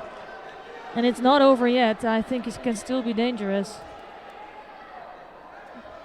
Flicker can afford to throw in a few loose ones here, because even if he picks up a penalty, it won't hurt him. And it also shows how attractive this contest was. No penalties on the board. Oh, I thought he was going to go over, but nice escape. Well, at this stage, you're not surprised when the person behind is rushing on to the opponent, so that could have happened. Just went on to his front, so no score. Last roll of the dice then for Georgi Tutashvili. Here he comes. Yeah, and that's going to be it. No more time for Tutashvili. 4 more seconds, so there is still some time. Well, we saw someone go over with 5 seconds earlier on. But if Flicker would just taken a little bit more time just to work on the ground, it would already been over. It was Tutashvili who went over with 5 seconds to go, do you remember? Go for it now. A little bit too far away. He gave everything, didn't he? Georgi Tutashvili, but it's Tal Flicker of Israel who comes away with the win and the gold medal. Nice weight category today. I think this was my favorite category. Cannot fault the effort from Georgi Tutashvili, especially when you consider the quality of the opponents he's had to face today, in particular in the final, the #1 seed, Tal Flicker.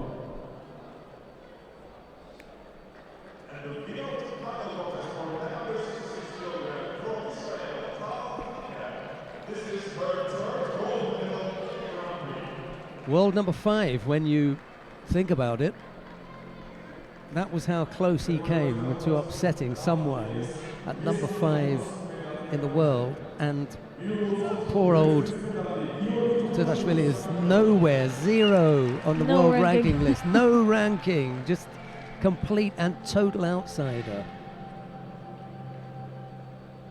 And at the very, very top of the tree of the under 66 kilo category is Vazamad Velashvili. So you can just think about how difficult it is going to be for Tutashvili. Exactly. Even at home, and there are others in there as well.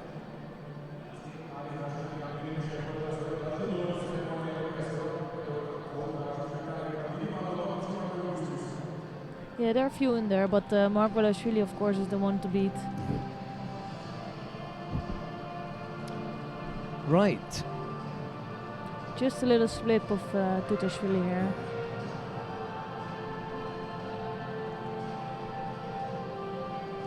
We've got the awarding ceremony for the women in the under 52 kilo category coming up next.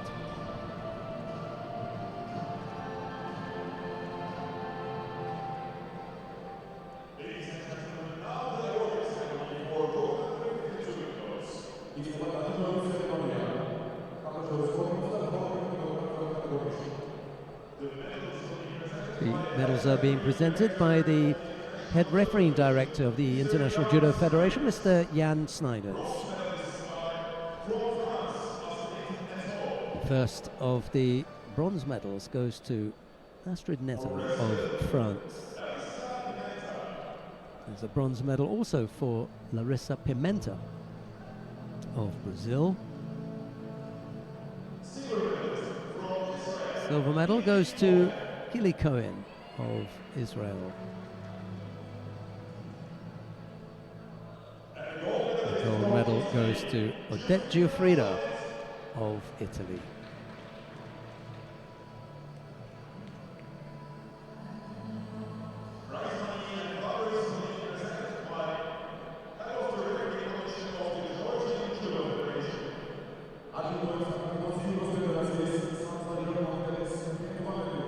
Nice Ashiwaza. You can see it again.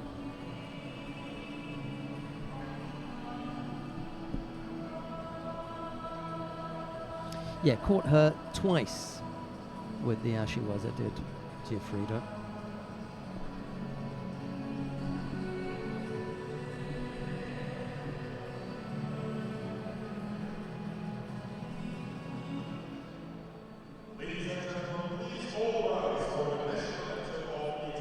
And now the national anthem of Italy.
Chance for the winning quartet to have their photograph taken, and they'll get one without the VIPs. There you go. There are always three smiling people on the podium. Except for one. No. Well, quite often there's one there who's just, because they've just lost, whereas the other three have won. It's the toughest place. It's the worst place I like to get more the bronze medal than the silver medal. Silver, yeah.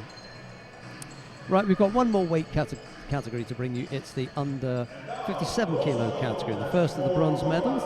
The bronze medal contest features Anna Borowska of Poland. She's up against Hélène Rossovot of France. It'll be Borovska in the white judogi, Rossovot in blue. The referee in the middle for this one is Artur Fando of Belarus. And you were talking about Borovska this morning, weren't you? You were saying... Yes, I thought there was something there. But well, there is. Yeah, yeah. She's is. looking in great form lately. So and I've seen her also coming out off with different techniques against different opponents. So you just know something is in there. And now it's starting to come out. It's nice to see. Rossovot was the number 3 seed this morning. Didn't quite make it, but if she ends up in 3rd place, then it will have worked out. Exactly. Borovska, she was the number 4 seed. So if she was to medal, it would work out. What we know for sure is that they can't both be on the podium. So let's see what happens. For me, yeah, for me, Reserve is having a slightly less good period. I thought she was stronger in the circuit before. She can be stronger. So today showing up good performance, only losing out to the Olympic champion Rafaela Silva.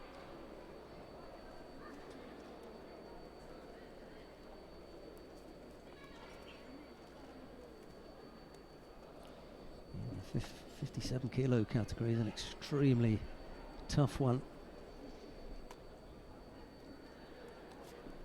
Yeah, I think this is the toughest category in if we look at the women. There's so many, there's so much depth in there. If you go back to number 20, you will still see really top athletes. I'm now looking, I see Montero on place 17. She's a bronze Olympic medalist, so. Funakubo at number 18. So there's really strong athletes in there who can all do something.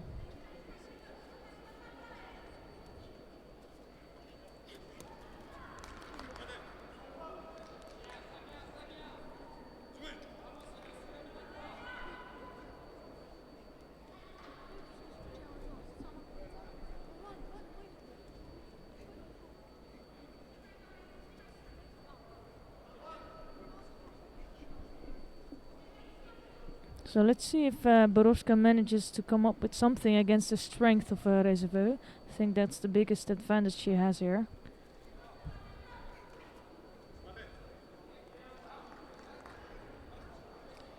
Yeah, it'd be interesting to see just how high up the ranking list Rossovot had gone. I'm thinking maybe 6, 7, definitely in the top 10. She had previously before. I think she was top 5. Yeah, she'd been up there. Yeah, she's been really up there. Tumbled down the rankings a little bit.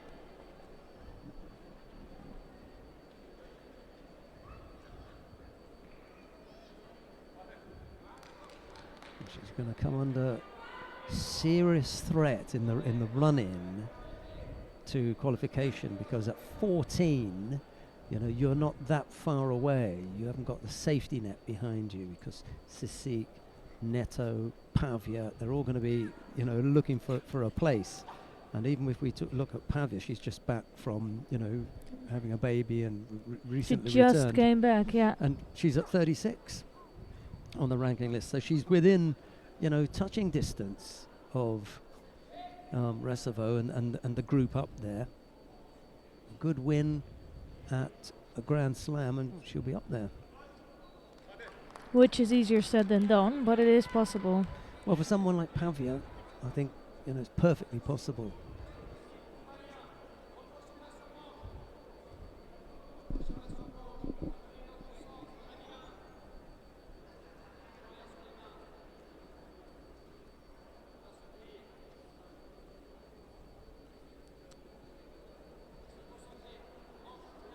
So not sure what they're going to decide on. It's on the wrong side now.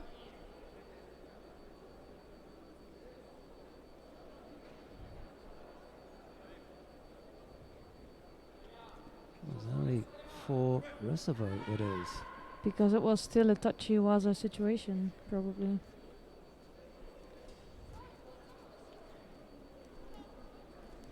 Well, when one is standing, then yes. So that must have been what they decided.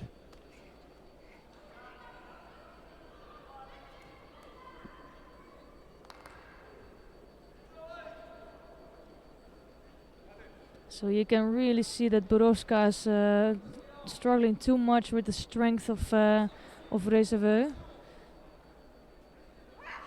She might be picking up her third Shido even. Yeah, that's it. And I think this is just purely physically that Reserveux is just that much stronger. Wasn't really about the judo in this contest, but just about the physical strength of Reserveux. And she's now picking up really important points in the qualification period. Yeah, we just highlighted the fact that she's going to, be looking over her shoulder. So this is a real help for her. And in exactly the same way that we saw a couple who fell at this hurdle, it could be that, bronze medal, the difference between bronze medal and fifth place is there's something that will do it later on, because these will be worth 50%. These points that are scored now are worth 50% in the qualification period. We'll come to the 100% later on, but at the moment you could still need one of these results.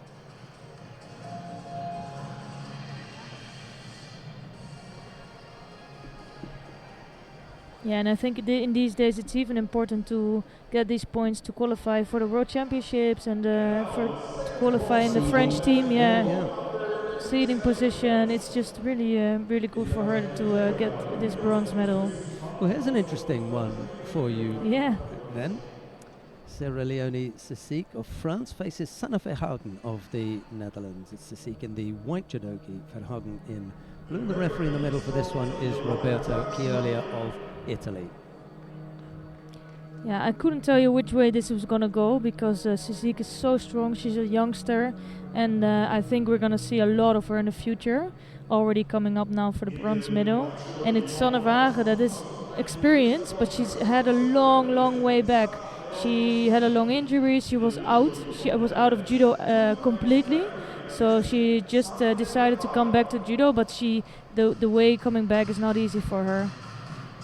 So she had to suffer some losses in the world circuit, but now I think it's good for her confidence that she can win some fights. And even if she would end up fifth here, it's good for her way up.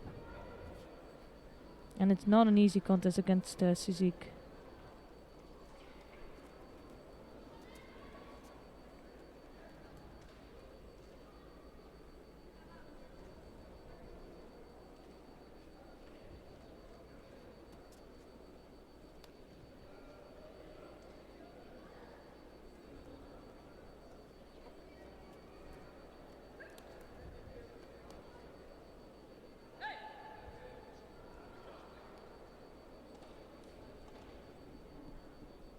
So Sisik will immediately go for it, and she's so explosive. She's typical French judoka, I think. Same as Abegmenou, as Gahi. They all have so much power, and they just try to score immediately. I remember seeing her in the juniors and thinking, wow, this is going to be a real force.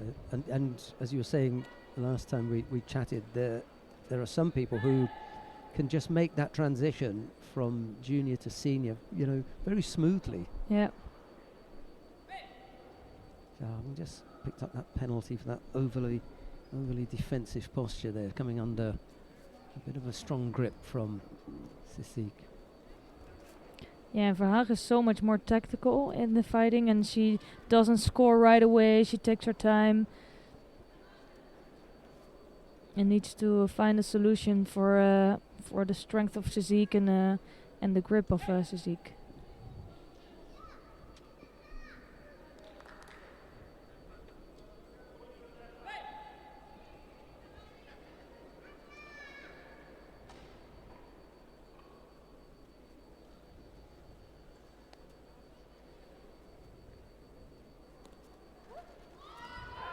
Nice Uchimata attempt there from Verhagen.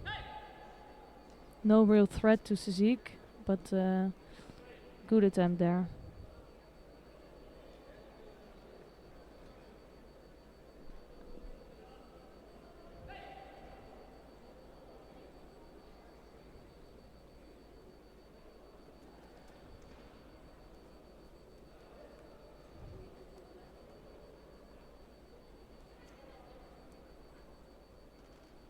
Another Saudi attempt, and immediately quick response from Sizik with the transition to Newaza.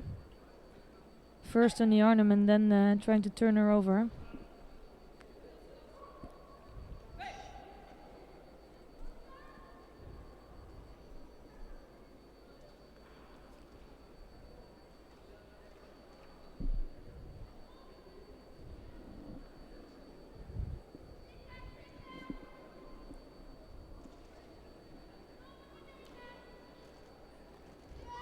Oh, nice transition from movement. Verhagen always Direction. catching to seek there. And then right at the end, just losing a little bit of control. That was close. Nice effort.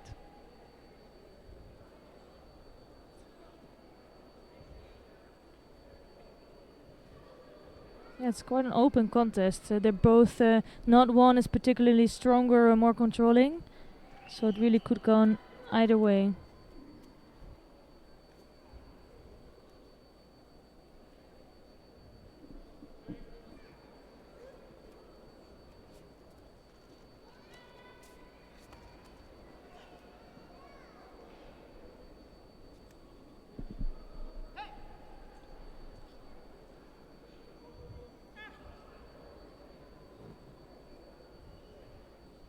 Pressure now.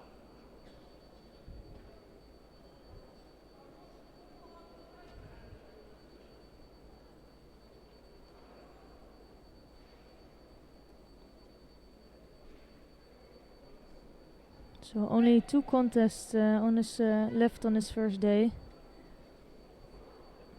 Gold medal match left.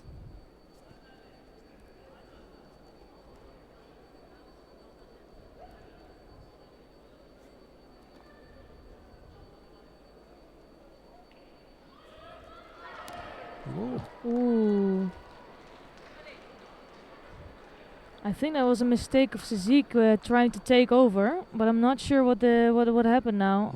Yeah, I didn't see it in the right angle, so I don't think Verhagen went on her back at all. Nor do I. Yeah. So it's a nippon of Verhagen, and it's just really bad absolutely. timing of Sizik. I thought she was thinking she would have it, but nowhere for the back, and it's a little bit of luck for Verhagen even. That was Verhagen. quite amateurish, actually. Yeah, she just wanted to take over, but did it in a completely wrong way.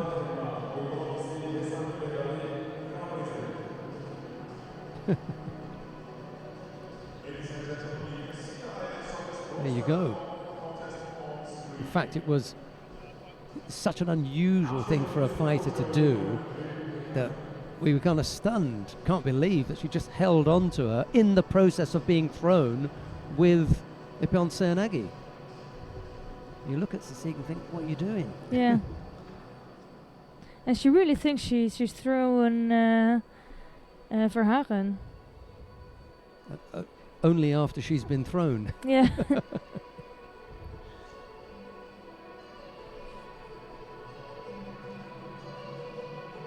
So, Sanne Verhagen takes the bronze medal.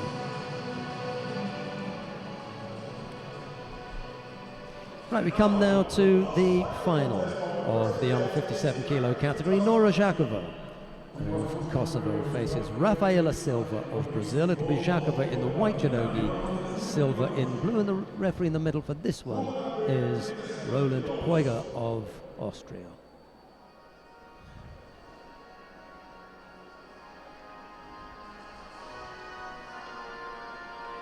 Yeah, what a nice matchup. Well, we were talking, it's the number 1 seed against the current Olympic champion. Let's see how this pair get on.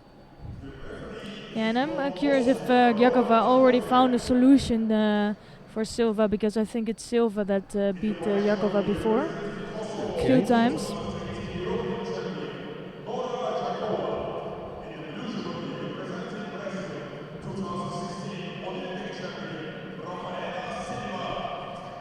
But Jakova is improving every tournament, so she does have a chance of winning this final.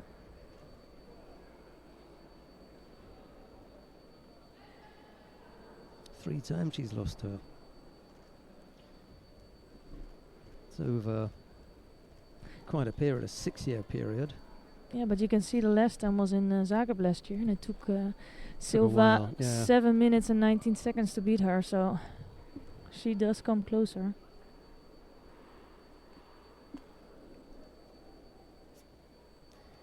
Lost in the final of the Tbilisi Grand Prix 3 years ago. Not the first time that these two have gone head to head here in Tbilisi.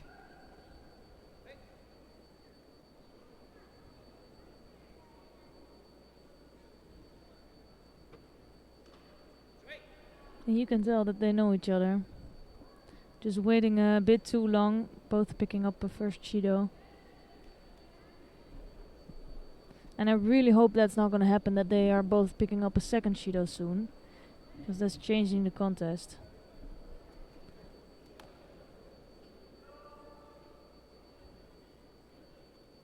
Yeah, Silva's left arm under the armpit there and around the waist. That's what Jakova has to react to right away. As soon as it gets round there, got to get in.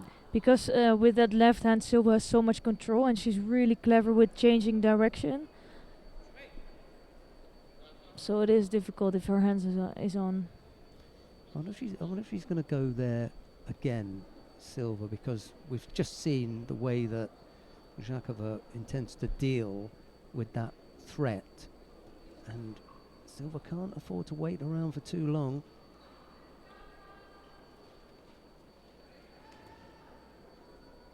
It's Jakova who goes in with that Uchimata attack.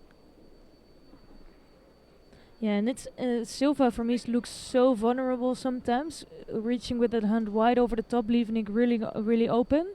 But she has a lot of control from that position. So I think as her opponent, you would think, okay, now I can go in for the technique. There is space, but then you get taken over. She's just really clever with that. Yeah, she is renowned for being able to take over techniques.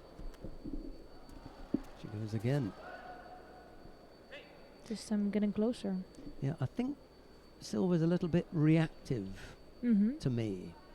You know, she's just sitting back a little bit and waiting for things to happen. She likes the idea of possibly countering Jakova, but she's just got to be that little bit careful. 2 things can happen. You either get caught yourself or you fall off the pace and you pick up a penalty.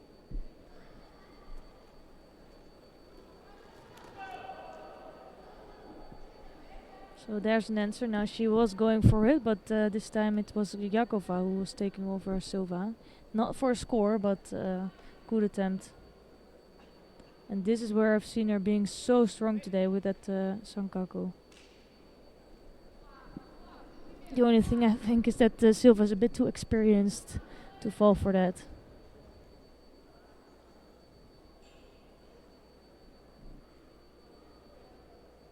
Silva a bit slow to get to her feet. And she's walking a little bit gingerly back to her start point. Shaking off a bit of pain maybe as she prepares to get to grips with Jakova again with a little over a minute left to go. Both fighters have picked up a penalty apiece, and it's Jakova who's looking just that little bit more attacking at the moment.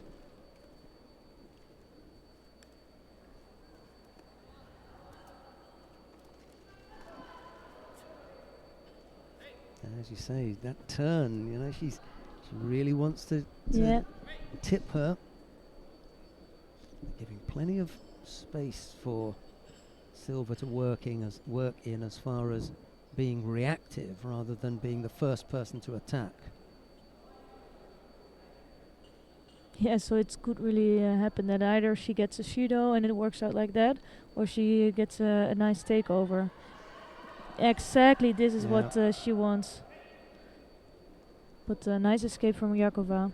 And Jakova also knows that this is coming. You know, they've trained together probably. They've fought each other 3 times before. So they're starting to know each other quite well.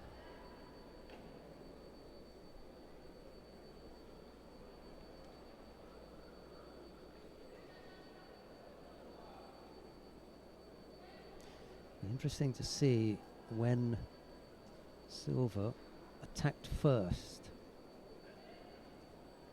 When last did Silva put in the first attack? She did, and she was almost taken over by Jakova. But that was in the first or second minute of the contest. And the rest of the time, she's almost come up with those turnovers, but it's Jakova who's been running the risk of attacking. Yep. Anyway, we're into the golden score period. Nicely balanced contest here.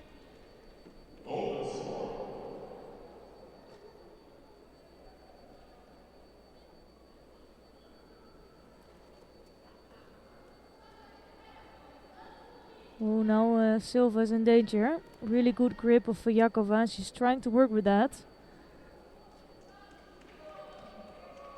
Didn't like it.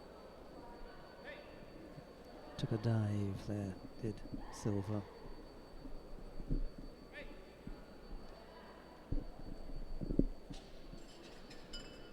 Got away with that.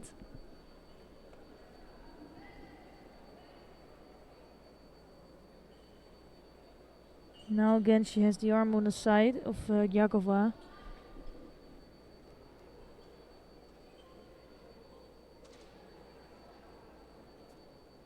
And she is really dangerous with that pushing forward, putting Jakova under pressure. And she can also come up with an uchimata from that position.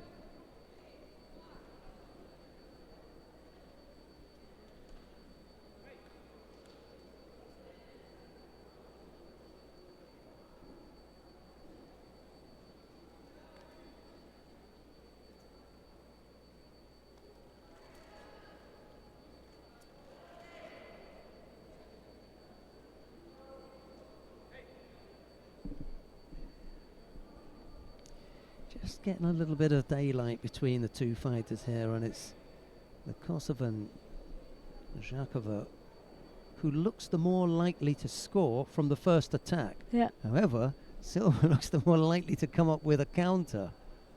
What do you do? Yeah, and who do you reckon is going to win? Yeah. Just don't know.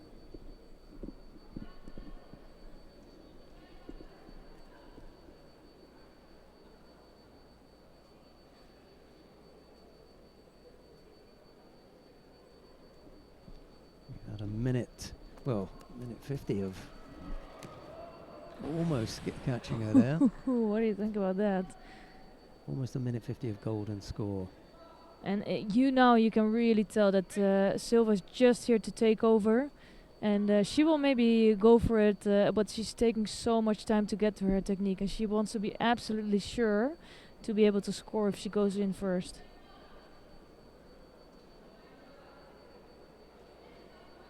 And what Jakova has to do is just to push the pace a little bit. Just make some more attacks that are not too dangerous. And here that left arm of Silva is so threatening. But this is what Jakova has to do. Then Silva's going to pick up another penalty and it's going to be dangerous for her. And here it is. Well, it was coming. Yeah.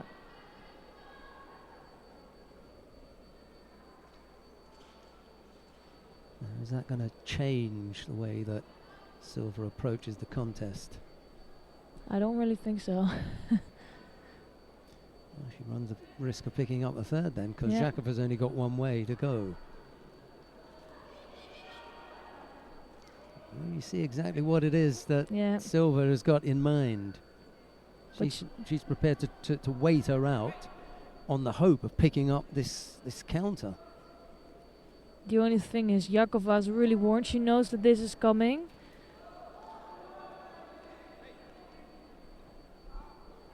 Did that look like direct? Yeah, but I'm not sure. I think the referees is going to check as well. Yeah, it could have been.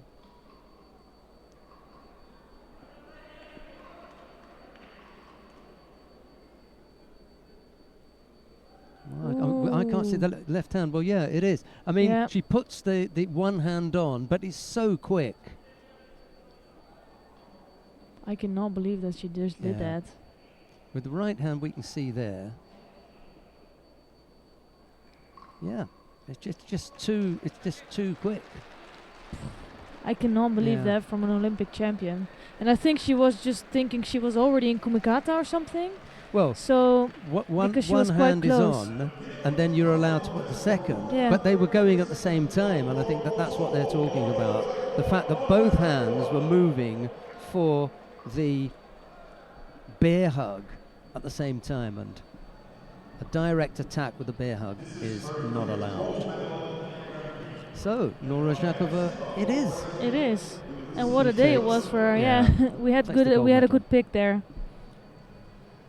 But for me, the revelation of today was Georgi Tutashvili.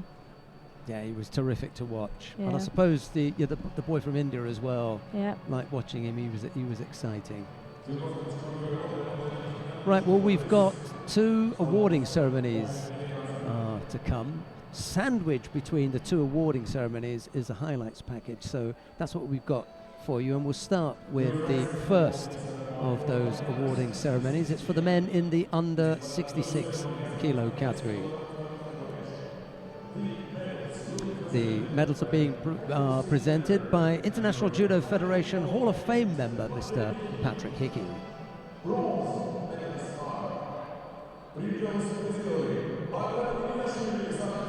And the first of the bronze medals goes to Bagrat Niniashvili of Georgia. There's a bronze medal too for Daniel Perez Roman of Spain. Silver medal goes to Georgi Tutashvili of Georgia. And the gold medal goes to Tal Flicker of Israel.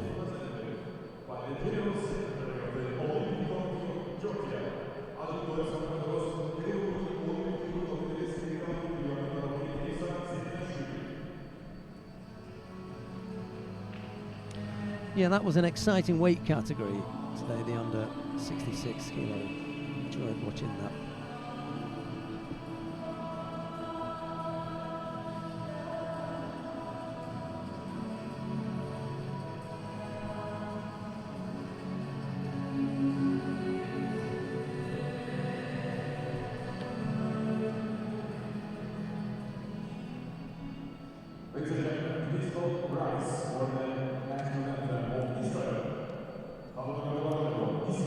Now the national anthem of Israel.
So, how old were you when you started judo then, Esther? Me? What a question to ask.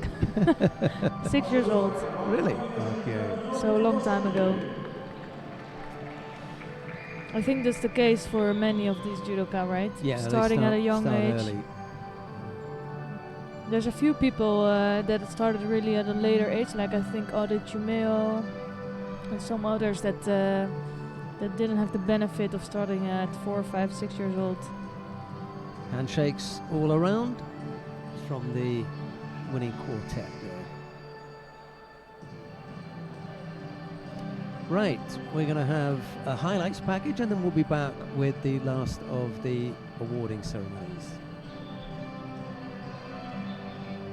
Yeah, we've seen really good judo today, as both Tachiwaza and Newaza, as you can see the Newaza here from Brigida against Czernowiski.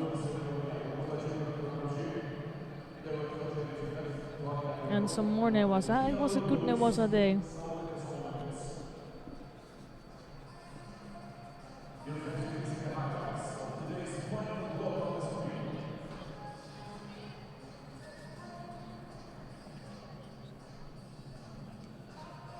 And what an upset it was for Bilodit. We didn't expect that today. No, we were talking about the possibility that Munkbat would threaten Bilodit in the final. Well, that didn't happen, but in all honesty, he hadn't marked anyone else down there as a real threat, including Melanie Clement, who I'll have the pleasure of chatting with later. Great.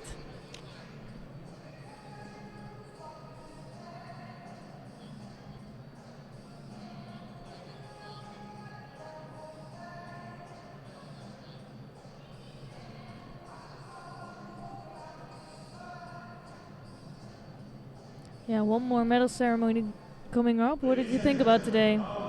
Well, I'm going to let you know exactly what my thoughts after the awarding ceremony of the under 57 kilo category. But no, I enjoyed today. I enjoyed all 5 of the weight categories.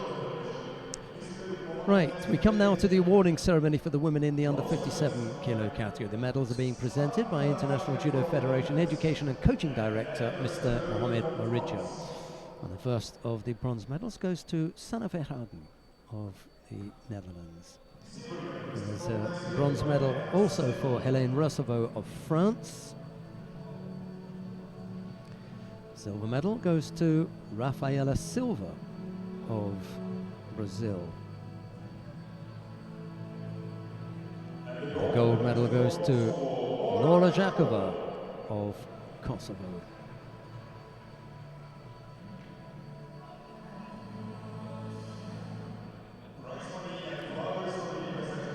It's always good when the host nation is able to take a gold medal on the opening day, and that happened with Lukum Chukvimiani, so that put a good spin on the day for the Georgian hosts. The young boy from Georgia and a couple of the other young ones in there, Eteri Lipatiliani kept us interested up until the quarter-final phase for the women's program at least.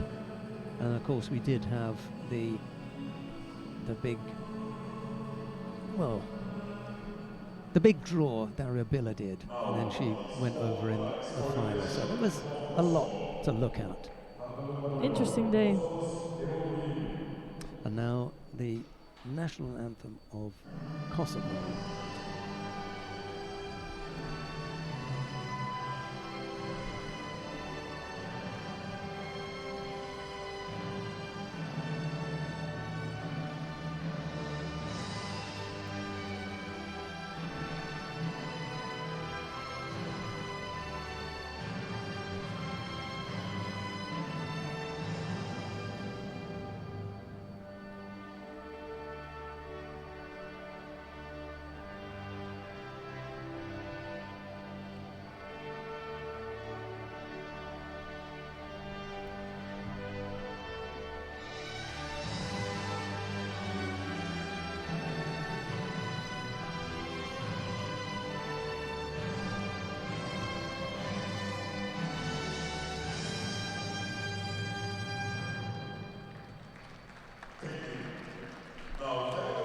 The world number 2, Nora Jakova, ending up on top of the podium.